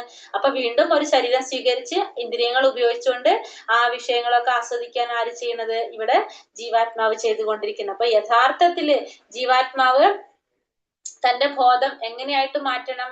ഭഗവാനെ കുറിച്ചിട്ടുള്ള ഒരു ബോധത്തിലേക്ക്, കൃഷ്ണാവബോധത്തിലേക്ക് ഉയർത്തിക്കൊണ്ടുവരണം. അങ്ങനെയെങ്കിൽ മാത്രമേ ആ ഒരു വ്യക്തിയുടെ ജീവിതം എന്താകുന്നുള്ളൂ? വിശുദ്ധമാകുന്നുള്ളൂ. അപ്പൊ ആ ഒരു അവബോധം എന്താകുന്നില്ല? കൽമഷം നിറഞ്ഞതാകുന്നില്ല. അങ്ങനെയാണെങ്കിൽ ഭൗതിക ചിന്തകളിൽ നിന്നുള്ള ആ ഒരു അവബോധത്തിൽ നിന്ന് മാറി നമുക്ക് സ്വാഭാവികമായിട്ടും അടുത്ത ജന്മത്തിൽ എന്ത് ചെയ്യാൻ സാധിക്കും? നല്ല ശ്രേഷ്ഠമായ കുടുംബങ്ങളിൽ ജനിക്കാൻ സാധിക്കും. അതല്ലെങ്കിൽ അടുത്തൊരു ജന്മം തന്നെ നമുക്ക് ഉണ്ടാവുന്നില്ല. അതിന് കൃഷ്ണാവബോധം പരിശീലിക്കണം. നമ്മളുടെ മനസ്സ്, അതേപോലെ തന്നെ നമ്മളുടെ ഇന്ദ്രിയങ്ങൾ മുഴുവൻ എന്തിലും നമ്മൾ വ്യാപിപ്പിക്കണം? ഈ കൃഷ്ണാവബോധത്തിൽ വ്യാപിപ്പിച്ചുകൊണ്ട് നമ്മൾ ഭഗവാനെ സേവ ചെയ്യാന്നുള്ളൊരു മൈൻഡിലേക്ക് നമ്മൾ എത്തണം. അതിന് നമ്മൾ എന്താ പറയണ്ടെന്ന് വെച്ചിട്ടുണ്ടെങ്കിൽ, നമ്മൾ അവബോധം വെള്ളം പോലെ വിശുദ്ധാണെന്നാ പറയണത്. കാരണം ആ വെള്ളത്തില് എന്തെങ്കിലും ഒരു നിറം ചേർത്ത് കഴിഞ്ഞാൽ എന്താ സംഭവിക്കുന്നത്? ആ നിറത്തിലായിട്ട് മാറാണ് ചെയ്യുന്നത്. അതേപോലെ തന്നെ ജീവാത്മാവ് വിശുദ്ധമാകിയാൽ അതിന്റെ അവബോധവും വിശുദ്ധമായിരിക്കും. അപ്പൊ ജീവാത്മാവിനെ വിശുദ്ധമാക്കാന്നുള്ളതാണ് നമ്മൾ ചെയ്യേണ്ടത്. ജീവാത്മാവിനെ വിശുദ്ധമാക്കാനായിട്ട് നമുക്ക് ചെയ്യേണ്ട സ്റ്റെപ്പ് എന്താണ്? നാമം ജപിക്കുക എന്നുള്ളതാണ്. മെയിൻ ആയിട്ട് നമ്മൾ ചെയ്യേണ്ടത് നാമം ജപിക്കണം എന്നുള്ളതാണ്. നാമം ജപിക്കണം എന്ന് നമ്മൾ എന്തുകൊണ്ടാണ് അതിന് ഇത്രയും സ്ട്രെസ് ചെയ്ത് പറയാൻ കാരണം? ബാക്കി നമ്മൾ എന്ത് ചെയ്താലും നമുക്ക് ഈ കലിയുഗത്തിൽ അതിനൊന്നും പ്യൂരിറ്റി വരുന്നില്ല. ബാക്കി ഇപ്പോ നമ്മളിപ്പോ എന്താണ് പറഞ്ഞത്? നമ്മൾ പൂജ ചെയ്യും അല്ലെ? നമ്മൾ എന്തൊക്കെ ചെയ്യാ? സാധാരണ മനുഷ്യർ നമ്മൾ അമ്പലത്തിൽ പോയിട്ട് എന്തൊക്കെ ചെയ്യാ? അമ്പലത്തിൽ പോയിട്ട് നമ്മൾ അവിടെ പുഷ്പാഞ്ജലി കൊടുക്കും, പൂജകൾ ചെയ്യും, കുറെ അങ്ങനത്തെ ഒക്കെ അല്ലേ? നമ്മൾ ഹോമങ്ങൾ ചെയ്യും. ഇതൊക്കെയാണ് സാധാരണ നമ്മളൊക്കെ ചെയ്യുന്നത്. നമ്മൾ അവിടെ അമ്പലത്തിൽ ചെന്നിട്ട് പൂജ, പുഷ്പാഞ്ജലി, ഹോമങ്ങളൊക്കെ ചെയ്യുമ്പോൾ ആ ഹോമം ചെയ്യുന്ന സാധനങ്ങൾ, അതിനെന്തൊക്കെ നമുക്ക് നെയ്യ് വേണം, പിന്നെന്താണ് കുറെ സാധനങ്ങൾ നമുക്ക് ആവശ്യമുണ്ടല്ലോ, ദ്രവ്യങ്ങൾ, കുറെ എന്തൊക്കെ നമുക്ക് വേണ്ടേ? ഇതൊന്നും നമുക്ക് എന്തുള്ളതല്ല? പ്യുവർ ആയിട്ടുള്ളതായിരിക്കില്ല. നെയ്യ് വരെ നമുക്കിപ്പോ നമ്മുടെ മാർക്കറ്റിൽ കിട്ടണ എന്താണ്? ഒറിജിനൽ ആയിട്ടുള്ള നെയ്യ് നമുക്ക് കിട്ടുന്നില്ല. പിന്നെ അതുപോലെ തന്നെ എന്തൊരു വസ്തുക്കളും നമുക്ക് പ്യൂരിറ്റി ഉള്ളതല്ല കിട്ടുന്നത്. നമ്മളിപ്പോ ഒരിക്കലും ഹോമം ചെയ്യാനായിട്ട് നമ്മൾ ഇരിക്കുമ്പോഴും അവിടുത്തെ പൂജാരി നമ്മളടുത്ത് എന്താ പറയാ? ഹോമം ചെയ്യാതിരിക്കും നമ്മളോട് നാമം ജപിക്കാൻ പറയുന്നുണ്ട് കൂടെ, ഇല്ലേ? നമ്മളിപ്പോ ഒരു ഹോമത്തിൽ ഇരുന്ന് കഴിഞ്ഞാലും നമ്മളടുത്ത് പറയും നാമം ജപിച്ചിരുന്നോളൂ എന്നറിയും. അപ്പൊ നമ്മൾ പുഷ്പാഞ്ജലിക്ക് കൊടുത്തു കഴിഞ്ഞാൽ നമ്മൾ നടക്കിൽ നിന്നിട്ട് എന്താണ്? ഭഗവാന്റെ നാമം ചൊല്ലിക്കൊണ്ടിരിക്കും, പ്രാർത്ഥിച്ചുകൊണ്ട് നമ്മൾ നിൽക്കും, നാമം ജപിച്ചുകൊണ്ടിരിക്കും. എന്തിനാ നമ്മളത് ചെയ്യുന്നത്? കാരണം ഇൻഡയറക്ട്ലി നമുക്ക് തന്നെ അറിയാം നാമം ജപിക്കേണ്ടത് അത്യാവശ്യം എന്നുള്ളത്. കാരണം ഒന്നാമത് ഈ ഒരു കലിയുഗത്തില് ഈ പൂജാരി അവിടെ ഉപയോഗിക്കുന്ന പുഷ്പങ്ങള് ഫുള്ള് വിഷമടിച്ചിട്ട് വരുന്ന പൂക്കളാണ് നമ്മൾ ഉപയോഗിക്കുന്നത്. ഇപ്പൊ നമുക്കറിയാം ഇതൊക്കെ അങ്ങനത്തെയാണ്. അതേപോലെ തന്നെ അതിനുപയോഗിക്കുന്ന എന്തൊരു സാധനം, ഇപ്പൊ നമ്മൾ വിളക്കിൽ ഉപയോഗിക്കുന്ന എണ്ണ മുതല് അല്ലെങ്കിൽ നെയ്യ് തൊട്ട് ആ പൂജയ്ക്ക് ഉപയോഗിക്കുന്ന ഒരു എല്ലാ വസ്തുക്കളും എങ്ങനെയുള്ളതായിരിക്കും? അതൊന്നും പ്യൂർ ആയിട്ടുള്ളതല്ല. അപ്പൊ അതൊക്കെ വെച്ചിട്ട് നമ്മൾ ചെയ്യുന്നത് കൊണ്ട് യാതൊരു കാര്യവും ഇല്ല. നമ്മളത് നമുക്ക് ആ ചെയ്യുന്ന വ്യക്തികള് അവർക്ക് നന്നാവാൻ വേണ്ടിയിട്ട്, അവർക്ക് പൈസ കിട്ടണം, ആ ഒരു ബിസിനസ് മൈൻഡോട് കൂടിയാണ് ഇതൊക്കെ ചെയ്യുന്നത്. പക്ഷെ അതല്ലാതെ ഇത് അമ്പലത്തിലോട്ട് ഉപയോഗിക്കാനുള്ളതാണോ, ഭഗവാന് സമർപ്പിക്കാനുള്ളതാണെന്നുള്ളൊരു മനോഭാവത്തില് ഒരു അവബോധം എന്നുള്ളൊരു വേർഡ് നമ്മൾ ഇതിൽ പറയുന്നുണ്ട്. ആ ഒരു അവബോധം വളരെ പ്രാധാന്യപ്പെട്ടതാണ്. നമ്മളിപ്പോ ഒരു അവബോധം നമുക്കത് കിട്ടുന്നു നമ്മൾ എന്തുകൊണ്ടാ പറയണത്? നമ്മള് ഒരു മനുഷ്യൻ, നമുക്ക് നമ്മളെ വീട്ടില് നമുക്ക് അമ്മ ഭക്ഷണം ഉണ്ടാക്കി തന്ന എല്ലാവർക്കും ഭയങ്കര തൃപ്തിയായിരിക്കും. നമ്മള് ഭക്ഷണം കഴിക്കുമ്പോൾ അമ്മ ഉണ്ടാക്കി തരുന്ന ഭക്ഷണം നമുക്കൊക്കെ, കാരണം വെച്ചാൽ അമ്മ ഒരു സ്നേഹത്തോടു കൂടിയാണ് നമുക്ക് ആ ഭക്ഷണം ഉണ്ടാക്കി തരുന്നത്. അപ്പൊ അതിലെന്താണ്? അമ്മയുടെ സ്നേഹമുണ്ട്, മക്കൾക്ക് അത് ആ സ്നേഹത്തോടെ അത് തരാണ് ചെയ്യുന്നത്. അതില് ആ ഒരു അമ്മയുടെ ഒരു അവബോധം എങ്ങനെയാ കിട്ടുന്നത്? അവിടെ ആ ഒരു വാത്സല്യാണ് അവിടെ വരുന്നത്. അതേ സ്ഥാനത്ത് നമ്മളൊരു ഹോട്ടലിൽ പോയിട്ട് ഭക്ഷണം കഴിച്ചു കഴിഞ്ഞാല് നമുക്കൊരു തൃപ്തി വരില്ല. കാരണം എന്താണ്? അവരുടെ ഉദ്ദേശം എന്താണ്? നമ്മൾക്ക് സംതൃപ്തി അല്ല അവരുടെ ലക്ഷ്യം, അവർക്ക് സംതൃപ്തി ഉണ്ടാവാന്നുള്ളതാണ്, അവർക്ക് പൈസ കിട്ടണം, ഒരു ബിസിനസ് ആണ് അവരുടെ മൈൻഡിൽ നിൽക്കണില്ല. അവർ അങ്ങനത്തെ കാര്യങ്ങൾ ചിന്തിച്ചുകൊണ്ടാണ് നമുക്കത് തരുന്നത്. അപ്പൊ അതാണ് വ്യത്യാസം. നമ്മുടെ വീട്ടിൽ കഴിക്കുന്ന, നമ്മളുടെ അമ്മ ഉണ്ടാക്കി തരുന്ന ഭക്ഷണവും പുറത്തുനിന്ന് വേറെ, അതായത് നമ്മൾ എങ്ങനെയാണോ നമ്മളുടെ ഒരു അവബോധം, ആ ഒരു അവബോധം നമുക്ക് ഇതിലൂടെ നമുക്ക് കൂടി പകർന്നു കിട്ടാണ് ചെയ്യുന്നത്. അപ്പൊ നമ്മൾ അതുകൊണ്ടാണ് നമ്മൾ ഭഗവാന് നിവേദിക്കുന്നതിന്റെ ബേസിക് കാരണം. കാരണം ഇത് മുഴുവനും മാറ്റാൻ ആർക്കേ പറ്റുള്ളൂ? ഭഗവാനെ സാധിക്കുള്ളൂ. നമുക്ക് ആർക്കും ഇതൊന്നും പറ്റില്ല. അതേപോലെ തന്നെയാണ് നമ്മൾ ഈ പറഞ്ഞ ഇപ്പൊ പൂജ കാര്യങ്ങൾ ഇതൊക്കെ ചെയ്യുമ്പോഴും ഓരോരുത്തരുടെ ഒരു അവബോധം ഉണ്ട്. ഇപ്പൊ പണ്ടത്തെ പോലെ പൂജാരികളായാലും ഇപ്പൊ പണ്ട് എന്ന് വെച്ചിട്ടുണ്ടെങ്കിൽ നമുക്കറിയാം അത്രയും കൃത്യനിഷ്ഠമായിട്ട് എല്ലാ കാര്യങ്ങളും കറക്റ്റ് ആയിട്ട് ചെയ്യുന്ന വ്യക്തികളാണ് ആ പൂജയും കാര്യങ്ങളൊക്കെ ചെയ്തുകൊണ്ടിരുന്നത്. ഇപ്പോ അങ്ങനത്തെ രീതിയിൽ നോക്കുമ്പോൾ അതും വളരെ വ്യത്യാസമായിട്ട് മാറിയിട്ടുണ്ട്. നമുക്ക് തന്നെ അറിയാവുന്ന കാര്യങ്ങളാണ്, നമ്മളെ ചുറ്റിലുമുള്ള നമുക്ക് മനസ്സിലാകാവുന്ന കാര്യങ്ങളാണ്. പിന്നെ ഉപയോഗിക്കുന്ന വസ്തുക്കളൊന്നും പ്യൂരിറ്റി ഇല്ല. പിന്നെന്ന് വെച്ചിട്ടുണ്ടെങ്കിൽ ഇപ്പൊ പണ്ടത്തെ പോലെ അമ്പലങ്ങളിൽ തന്നെ നോക്കിക്കഴിഞ്ഞാൽ പല സ്ഥലത്തും ആ ഒരു എന്താ പറയാ സേവകൾ ചെയ്യാൻ ആളില്ലാത്തതിന്റെ കുറെ പ്രശ്നങ്ങൾ നമുക്ക് അമ്പലങ്ങളിലൊക്കെ നമുക്ക് കാണാനായിട്ട് സാധിക്കും പൊതുവെ. അപ്പൊ അങ്ങനെയുള്ള സ്ഥലങ്ങളിൽ നമ്മൾ ഇതൊന്നും ചെയ്യുന്നത് കൊണ്ട് യാതൊരു ഫലവും നമുക്ക് കിട്ടാൻ പോകുന്നില്ല. അപ്പൊ അതിനും നല്ലത് ഇവരൊക്കെ നമ്മൾ ചെയ്യുന്നുണ്ടെങ്കിൽ നമ്മളോട് പറയും നാമം ജപിക്കാനും കൂടി അവർ പറയുന്നുണ്ട്. അപ്പൊ ഏറ്റവും ബെസ്റ്റ് എന്താണ്? നാമം ജപിക്കുന്നത് തന്നെയാണ്. നമുക്ക് വീട്ടിൽ തന്നെ ചെയ്യാൻ പറ്റുന്നതാണ് കുറെ കാര്യങ്ങൾ. ഇപ്പൊ പുരുഷ സൂക്തം നമുക്ക് പഠിച്ച് നമുക്ക് വീട്ടിൽ ഭഗവാനെ ചൊല്ലി സമർപ്പിക്കാൻ സാധിക്കും. നമ്മൾ ചെയ്യുന്ന വഴിപാടുകളല്ല ഇതൊക്കെ പറഞ്ഞ. ഇപ്പൊ പുരുഷ സൂക്തം നമുക്ക് ചൊല്ലി നമുക്ക് സമർപ്പിക്കാൻ സാധിക്കും. പിന്നെ ഭഗവാന് പാൽപ്പായസം നിവേദിക്കുക. ഭഗവാന് ഏറ്റവും ഇഷ്ടമുള്ള ഒരു സംഭവമാണല്ലോ. നമ്മൾ പറയും കൃഷ്ണന്റെ അമ്പലത്തിൽ പോയി കഴിഞ്ഞാൽ പാൽപ്പായസം നിവേദിക്കുക. നമുക്ക് ഭഗവാന് പാൽപ്പായസം ഉണ്ടാക്കി നമുക്ക് നിവേദിക്കാൻ കൊടുക്കുക. നമ്മൾ ചെയ്യുന്ന പോലെ നമുക്ക് വേണ്ടി വേറെ ആരെങ്കിലും ചെയ്യോ? ആരും ചെയ്യില്ല. അപ്പൊ ഇതൊക്കെ നമുക്ക് വീട്ടിൽ തന്നെ ചെയ്യാവുന്ന കാര്യങ്ങൾ. അപ്പൊ ഇതിന്റെ കൂടെ നമ്മൾ ഭഗവാന്റെ നാമം ജപിച്ചു കൂടി ചെയ്തു കഴിഞ്ഞാലോ ഭഗവാൻ അത് സ്വീകരിക്കും. കാരണം നമുക്ക് അതിനൊരു മീഡിയേറ്റർ ആവശ്യമില്ല. നമുക്ക് തന്നെ മനസ്സിലാക്കി കഴിഞ്ഞാൽ നമുക്ക് സ്വയം ചെയ്യാവുന്ന കാര്യങ്ങളാണ്. എന്നും ചെയ്യണമെന്നില്ല. നമുക്ക് പറ്റാവുന്ന ദിവസങ്ങൾ നമുക്ക് ഇന്നൊരു പ്രത്യേകത തോന്നി, നമുക്കൊരു ഇഷ്ടം തോന്നി നമുക്ക് ചെയ്തു കൊടുക്കാം.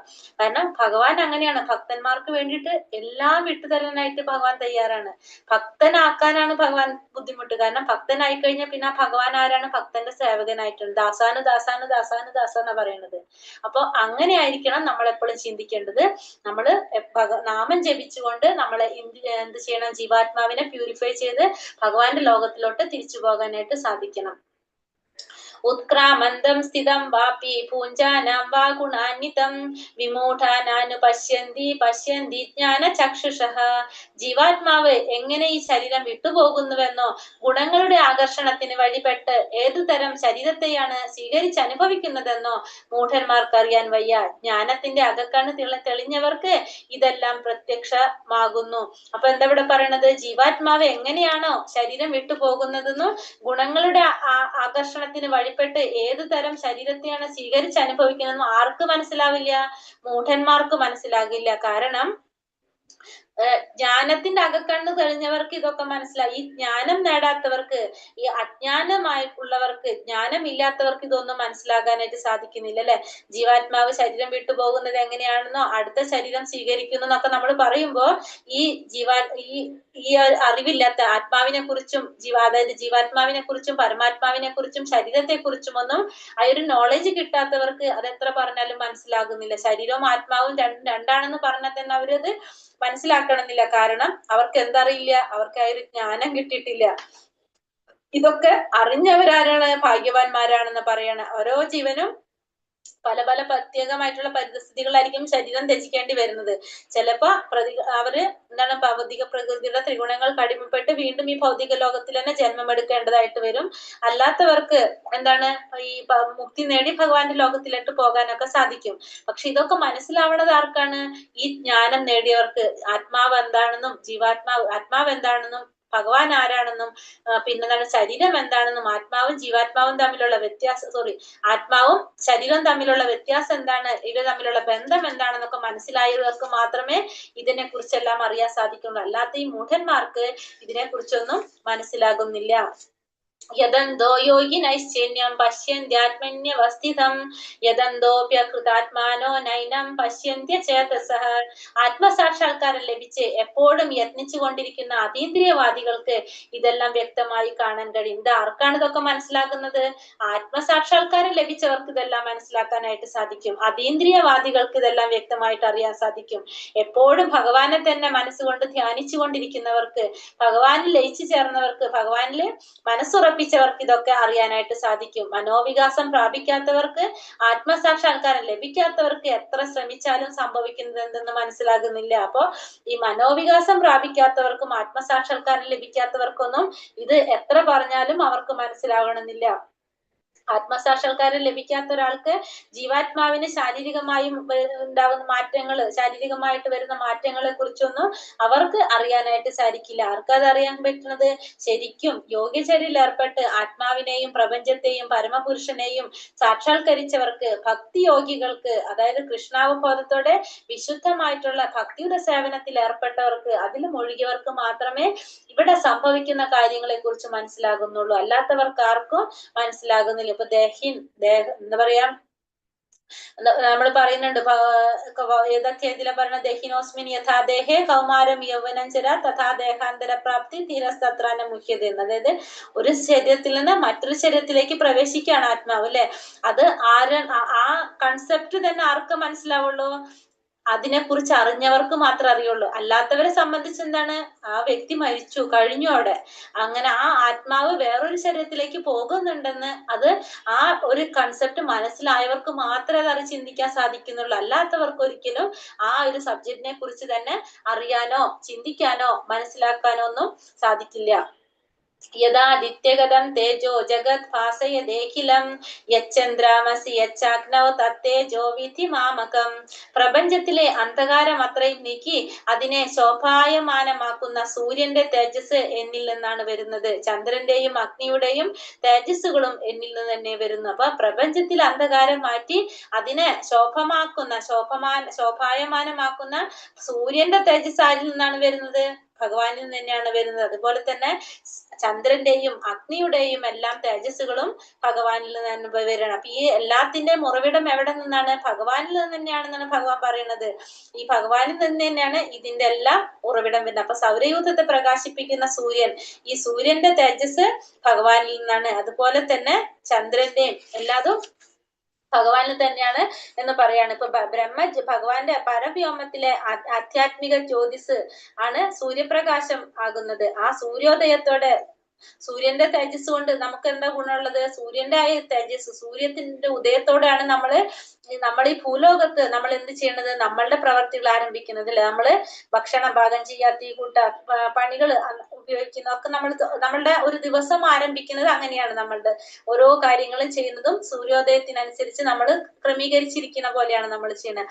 സൂര്യൻ ഉദിച്ചു കഴിഞ്ഞിട്ടുണ്ടെങ്കിൽ നമ്മൾ രാവിലെ ആയി എണീറ്റു, നമ്മളുടെ പ്രഭാത കാര്യങ്ങളൊക്കെ ചെയ്തു, അതിനനുസരിച്ച് നമ്മൾ അഡ്ജസ്റ്റ്, നമ്മളുടെ സമയങ്ങൾ മുഴുവൻ അതിനനുസരിച്ച് ക്രമീകരിച്ചിരിക്കുക. ജോലികള് നമ്മളുടെ ഈ ഭൗതിക ലോകത്തിൽ എല്ലാതും അതിനനുസരിച്ച് സെറ്റാക്കി നമ്മൾ വെച്ചിരിക്കുകയാണ്.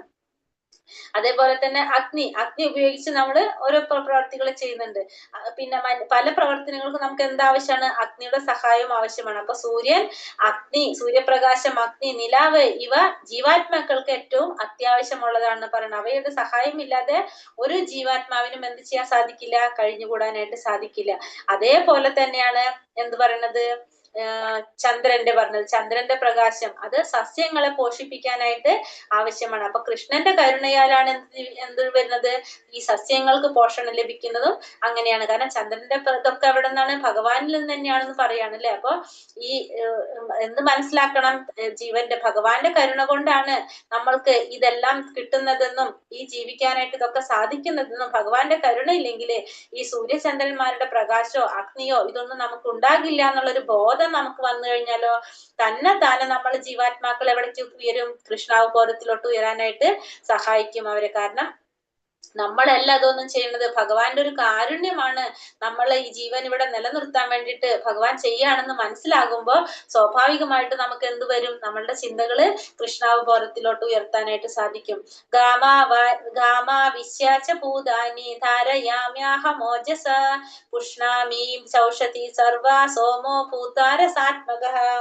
ഞാൻ ഓരോ ഗ്രഹത്തിലും ഉൾപ്പുകി അവയെ എന്റെ ശക്തി കൊണ്ട് ഭ്രമണപഥത്തിൽ നിലനിർത്തുന്നു. ഞാൻ തന്നെ ചന്ദ്രനായി തീർന്ന എല്ലാ സസ്യങ്ങൾക്കും ജീവരസം പകർന്നു. അപ്പൊ ഓരോ ഗ്രഹത്തിലും ഉൾപ്പുകിക്കൊണ്ട് അവയെ എന്റെ ശക്തി കൊണ്ട് ഭ്രമണപഥത്തിൽ നിലനിർത്തുന്നത് ആരാണ്? ഞാൻ തന്നെയാണ്. ഞാൻ തന്നെ ചന്ദ്രനായി തീർന്ന് എല്ലാ സസ്യങ്ങൾക്കും ജീവരസം പകരുന്നതും ആര് തന്നെ? ഭഗവാൻ തന്നെയാണെന്ന് പറഞ്ഞു. അപ്പൊ ഭഗവാൻ പരമപുരുഷനായിട്ടുള്ള ഭഗവാന്റെ ഒരു പൂർണ്ണ വംശമായിട്ടുള്ള പരമാത്മാവ് എല്ലാ ഗ്രഹങ്ങളിലും വിശ്വത്തിലും ജീവാത്മാവിലും പരമാണുവിൽ പോലും ഉൾച്ചേർന്നിട്ടുണ്ടെന്നാണ് എന്തിൽ പറയണത്, നമ്മളെ ബ്രഹ്മസംഹിതയിൽ വരെ പറയുന്നുണ്ട്. അപ്പൊ ജീവാത്മാവ് എന്താ പറയണ, ജീവാത്മാവിന്റെ കാര്യം പറയുകയാണെങ്കിൽ നമുക്കറിയാം, ജീവാത്മാവ് ശരീരത്തിൽ ഇരിക്കുന്നത് കൊണ്ടാണ് ആ ശരീരത്തിനെ എങ്ങനെ ചെയ്യാൻ സാധിക്കുന്നത്, ആ വെള്ളത്തില് പൊങ്ങിക്കിടക്കാനായിട്ട് സാധിക്കുന്നത്. ആ ജീവാത്മാവ് ആ ശരീരത്തിൽ നിന്ന് നഷ്ടപ്പെട്ടു പോയി കഴിഞ്ഞാൽ എന്താണ്, ആ ദേഹം മുങ്ങിപ്പോവുക ചെയ്യുന്നത്. അതേപോലെ തന്നെയാണ് ഈ ഗ്രഹങ്ങളുടെ കാര്യം പറയുന്നത്. അപ്പൊ അത് ഈ ശൂന്യാകാശത്തിൽ ഒഴുകി നടക്കുന്നത് എങ്ങനെയാണ്, ഭഗവാന്റെ ആ പരമശക്തി അതിലുള്ള കാരണം കൊണ്ടാണ് ഇതിനെല്ലാം ഇങ്ങനെ ശൂന്യാകാശത്തില് ഒഴുകി നടക്കാനായിട്ട് സാധിക്കുന്നത്. അപ്പൊ അതേപോലെ തന്നെ ചന്ദ്രന്റെ ചെടികളെ പറ്റി പറയാണ്, ചന്ദ്രനിലൂടെ പോഷണം കിട്ടുന്നത് കൊണ്ട് അതിന് കാരണം ആര് തന്നെയാണ്, ഭഗവാൻ തന്നെയാണ്.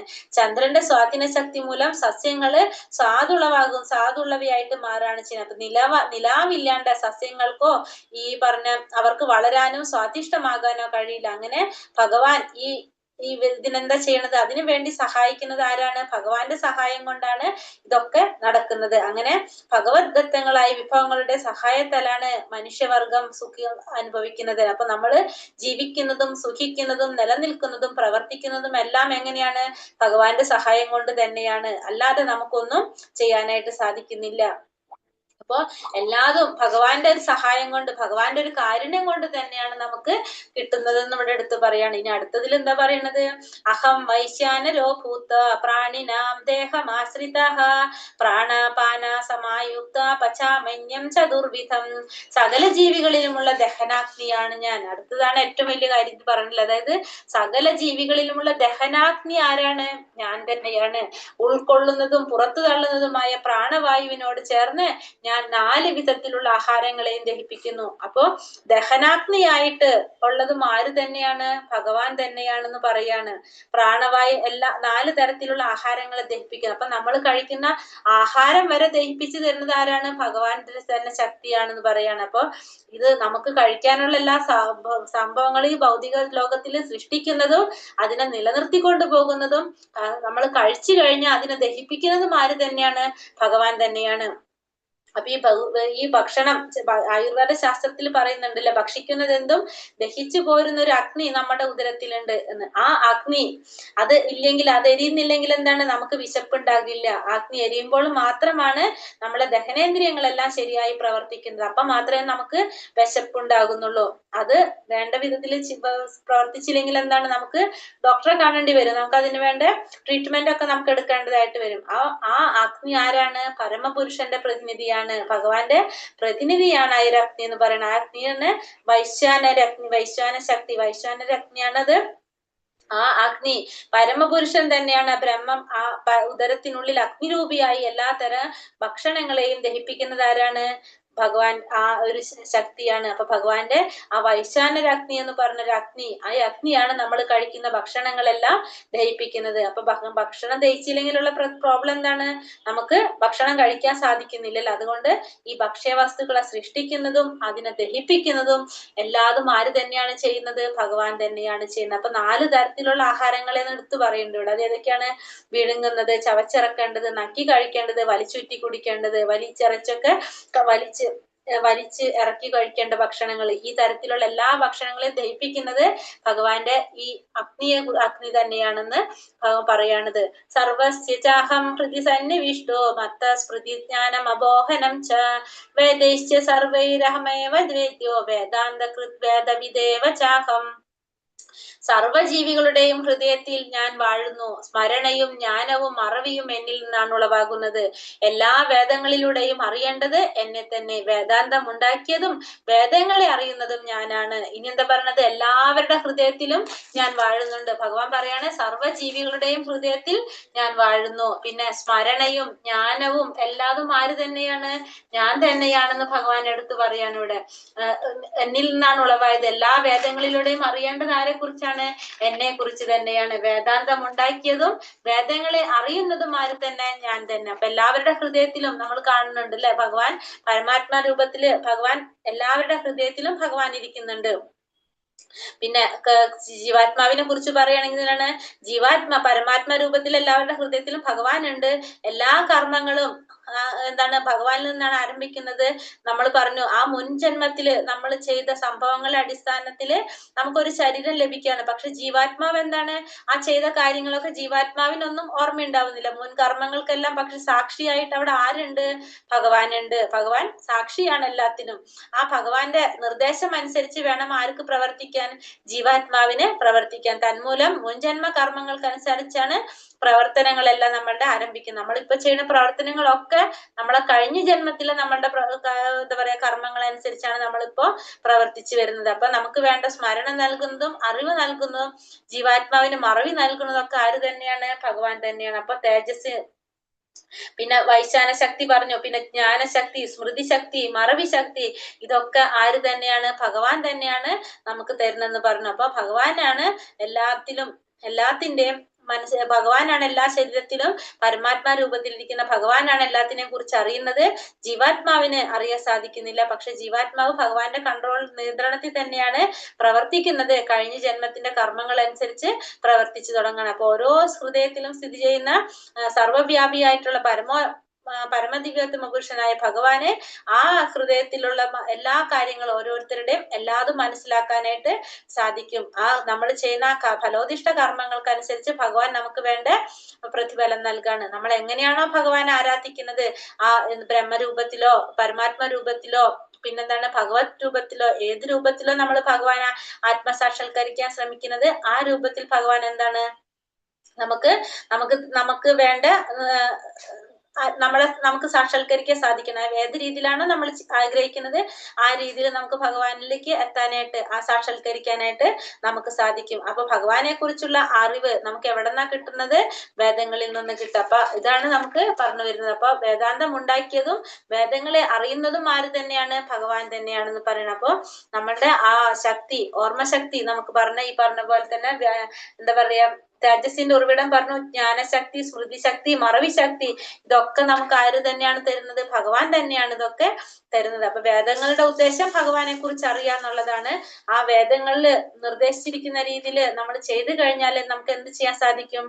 ഭഗവാന്റെ സാക്ഷാത്കാരത്തിന് വേണ്ട കാര്യങ്ങളും പ്രക്രിയകളുമാണ് എന്തിൽ പറഞ്ഞിരിക്കുന്നത്? ഈ വേദങ്ങളിലും പറഞ്ഞിരിക്കുന്നത്. ഭഗവാനെ എങ്ങനെ സാക്ഷാത്കരിക്കാം എന്നുള്ളത് തന്നെയാണ് വേദങ്ങളിലും നിർദ്ദേശിച്ചിരിക്കുന്നത്. ദ്വാവിമൗ പുരുഷൗ ലോകേ ക്ഷരാക്ഷര ഏവ ച ക്ഷരാ സർവാണി ഭൂതാനി കുടസ്ഥോക്ഷര ഉച്യതേ. ഇനി 2 തരത്തില് പുരുഷന്മാരുണ്ടെന്ന് പറയണം. ഒന്ന് തെറ്റ് പറ്റുന്നവരും ഒന്നും അല്ലാത്തവരും. ഭൗതിക ലോകത്തിലെ ജീവാത്മാക്കളെല്ലാം തെറ്റുപറ്റുന്നവരും ആധ്യാത്മിക ലോകത്തിലുള്ള ജീവാത്മാക്കളാണെങ്കിലോ തെറ്റുപറ്റാത്തവരുമാണ്. അപ്പൊ 2 തരത്തിലുള്ള പുരുഷന്മാരുണ്ട്. ജീവാത്മാക്കൾ 2 തരമുണ്ട്. ഒന്ന് തെറ്റുപറ്റുന്നവരുണ്ട്, തെറ്റുപറ്റാത്തവരുണ്ട്. അപ്പൊ ഭൗതിക ലോകത്തിലുള്ളവരൊക്കെ എങ്ങനെയാണ്?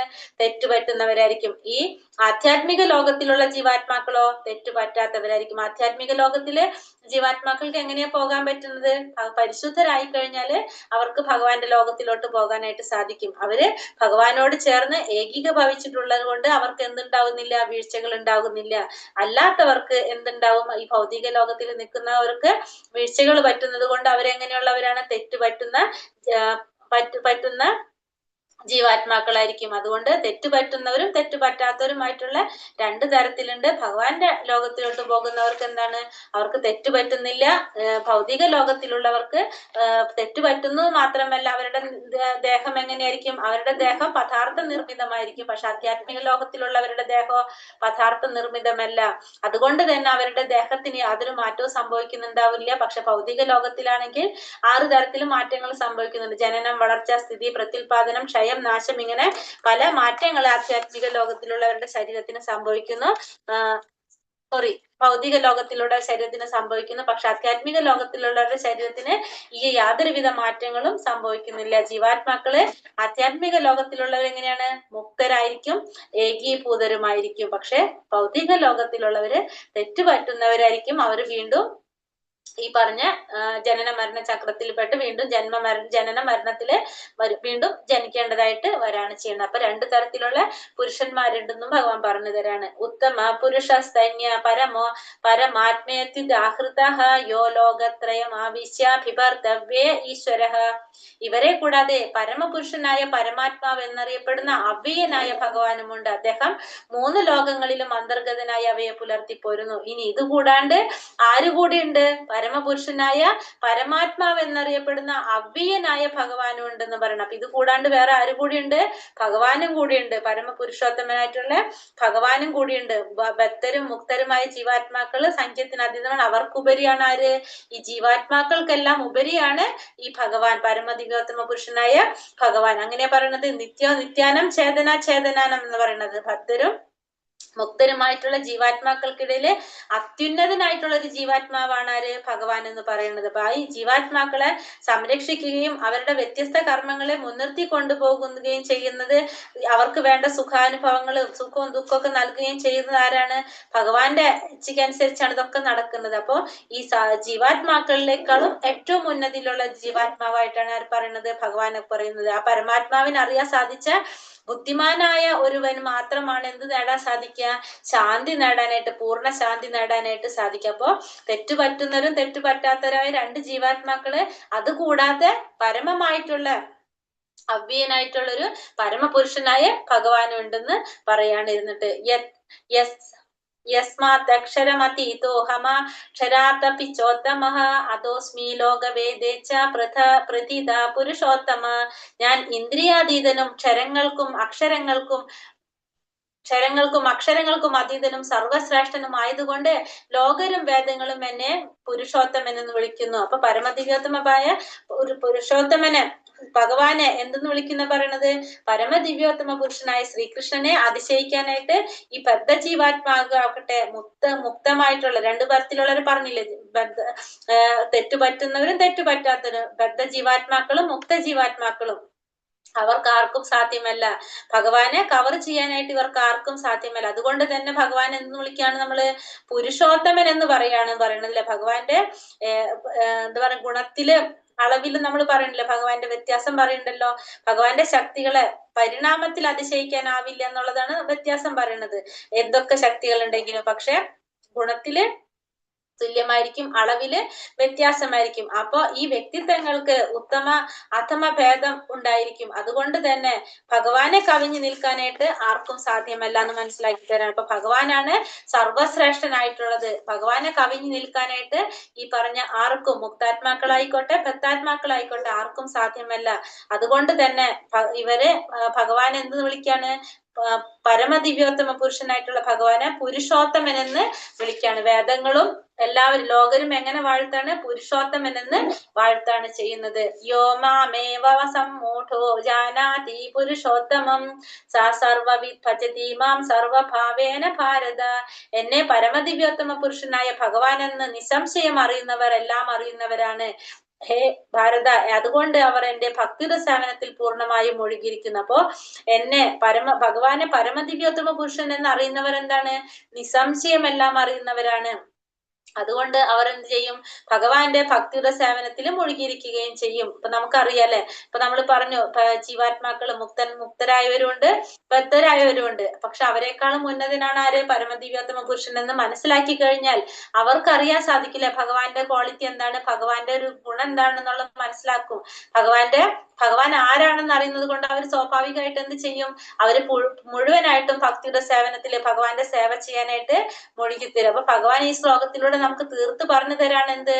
ഭഗവാൻ ആരാണെന്നുള്ള. ഭഗവാൻ തന്നെയാണ്, ശ്രീകൃഷ്ണൻ തന്നെയാണ് പരമപുരുഷൻ. ആ പരിപൂർണമായ ജ്ഞാനം സിദ്ധിച്ചവർക്ക് അത് മനസ്സിലാകാനായിട്ട് സാധിക്കും. പക്ഷെ അല്പജ്ഞാനികൾക്ക് ഒരിക്കലും അറിയാനായിട്ട് സാധിക്കില്ല.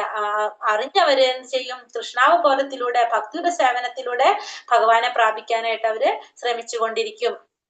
അതുകൊണ്ട് അങ്ങനെയുള്ളവർക്ക് ഭഗവാനെ ആരാണെന്ന് മനസ്സിലാക്കി നിസ്സംശയം അറിയുന്നവർ അവർ ഭഗവാന്റെ സേവനത്തിൽ മുഴുകിക്കൊണ്ടിരിക്കും. ഇതി ഗുഹ്യതമം ശാസ്ത്രം ഇത മുക്തം മയാനഘ ഏതത് ഭൂത്വോ ബുദ്ധിമാൻ സ്യാത് കൃത കൃത്യശ്ച ഭാരത. ഹേ പാപരഹിത, ഞാൻ ഇപ്പോൾ ഉപദേശിച്ച ജ്ഞാനം വേദഗ്രന്ഥങ്ങളിൽ അതിരഹസ്യമായ ഭാഗമാണ്. ഇതറിയുന്നവർ ബുദ്ധിശാലികളാവും, അവരുടെ പ്രയത്നങ്ങൾക്ക് പൂർണ്ണത കൈവരും. അപ്പോ ഇവിടെ ഭഗവാൻ അർജുനൻ എന്ന് പറഞ്ഞ അനഘ എന്ന് വിളിക്കുന്നത്, പാപരഹിതനായ അർജുന മയാ അനഘ എന്ന് പറഞ്ഞു. അപ്പൊ ഈ പാപരഹിതന്മാർക്ക്, പാപങ്ങള് പാപങ്ങൾ അറിയില്ലാത്തവർക്ക്, ഈ പാപമില്ലാത്തവർക്ക് മാത്രമേ എന്തറിയാൻ സാധിക്കുന്നുള്ളൂ, ഭഗവാനെ കുറിച്ച് ശരിക്കും മനസ്സിലാക്കാനായിട്ട് സാധിക്കുള്ളൂ. അല്ലാത്തവർക്ക് സാധിക്കില്ല. മാലിന്യങ്ങൾ നിറഞ്ഞവർക്കും പാപകർമ്മങ്ങളിൽ ഏർപ്പെട്ടവർക്കും ഭഗവാനെ കുറിച്ച് അറിയാനായിട്ട് സാധിക്കില്ല. അവർക്ക് അറിയണമെങ്കിൽ എന്ത് വേണം? അവർ അതിൽ നിന്ന് മുക്തരായാൽ മാത്രമേ അവർക്ക് ഭഗവാനെ കുറിച്ച് അറിയാനും ഭഗവാന്റെ സേവനത്തിൽ ഏർപ്പെട്ട് പിന്നെ അറിയാനായിട്ട് സാധിക്കുന്നുള്ളൂ. പിന്നെ പാപരഹിതരാവാൻ നമുക്ക് എങ്ങനെ സാധിക്കും? ഭഗവാന്റെ സേവനത്തിൽ ഏർപ്പെട്ടുകൊണ്ട് പരിശുദ്ധരായിക്കൊണ്ട് നമുക്ക് എന്തിലെത്താൻ സാധിക്കും? സ്വാഭാവികമായിട്ട് നമുക്ക് ആ ഒരു ലെവലിലേക്ക് ഉയരാനായിട്ട് സാധിക്കും. വിശുദ്ധനാവാനായിട്ട് നമുക്ക് സാധിക്കും. ഭക്തിയുടെ സേവനത്തിലൂടെ ഒക്കെ നമുക്ക് സാധിക്കും. അങ്ങനെ നമുക്ക് പൂർണ്ണത കൈവരിക്കാനായിട്ട് സാധിക്കും. ബുദ്ധിശാലികൾക്ക് മാത്രം. നമുക്കിപ്പോ പ്രത്യക്ഷത്തില് നമുക്ക് ഒരാളെ കണ്ടു കഴിഞ്ഞാൽ നമുക്ക് ബുദ്ധിശാലിയാണെന്ന് തോന്നണമെന്നില്ല. പക്ഷെ ഭഗവാനെ കുറിച്ച് അതീവ രഹസ്യമായിട്ടുള്ള ഒരു ഭാഗങ്ങൾ മനസ്സിലാക്കി കഴിഞ്ഞാൽ, ഭഗവാൻ ആരാണെന്ന് അറിഞ്ഞു കഴിഞ്ഞാൽ, എങ്ങനത്തെ ഒരു സിറ്റുവേഷൻ നമുക്കുണ്ടെങ്കിലും നമ്മൾ എന്ത് ചെയ്യും? ഭഗവാനെ പ്രാപിക്കാനായിട്ട് ശ്രമിച്ചുകൊണ്ടിരിക്കും, ഭഗവാനെ ധ്യാനിച്ചുകൊണ്ടിരിക്കും. നമുക്ക് സുധാമ ഭഗവാന്റെ ഏറ്റവും വലിയൊരു സുഹൃത്താണ് അല്ലെ. ജീവിതത്തില് വളരെയധികം ദരിദ്രനും ബുദ്ധിമുട്ടുകൾ അനുഭവിച്ച ഒരു വ്യക്തിയാണ്. പക്ഷെ ഭഗവാനിലുള്ള ഒരു വിശ്വാസം, ഭഗവാനെ കാണാനായിട്ട് പോകുമ്പോഴും എന്താണ് ചിന്തിക്കുന്നത്? ഭഗവാൻ ഫ്രണ്ടാണ്, എന്ത് ചോദിച്ചാലും കൊടുക്കും.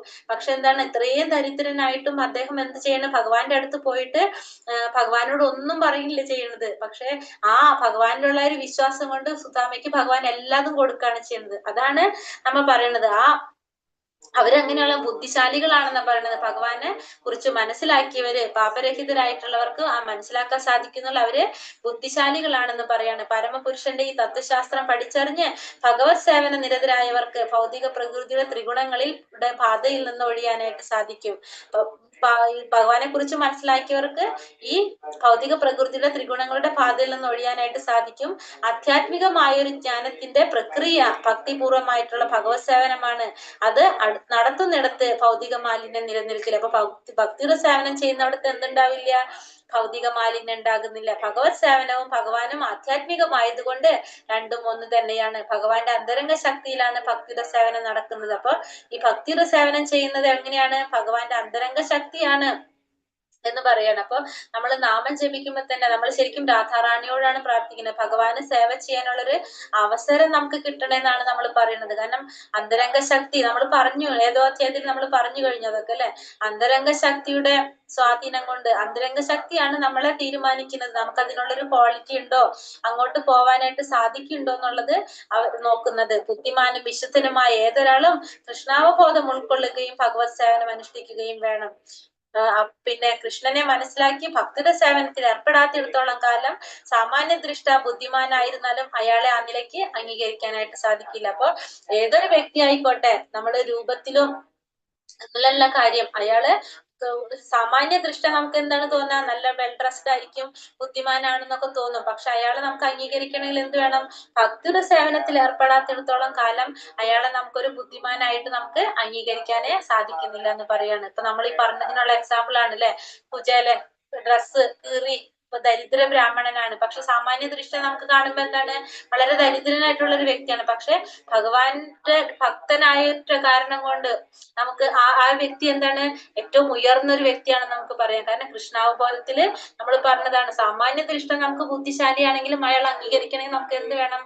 ഭഗവാന്റെ സേവനത്തിൽ ഏർപ്പെട്ടിരിക്കുന്ന വ്യക്തിയായിരിക്കണം. അപ്പൊ അതിനുള്ളൊരു ഉദാഹരണമാണ് നമ്മളിപ്പോ പറഞ്ഞ കുചേലനെ കുറിച്ച് പറയുന്നത്. ഹരേ കൃഷ്ണ കൃഷ്ണ കൃഷ്ണ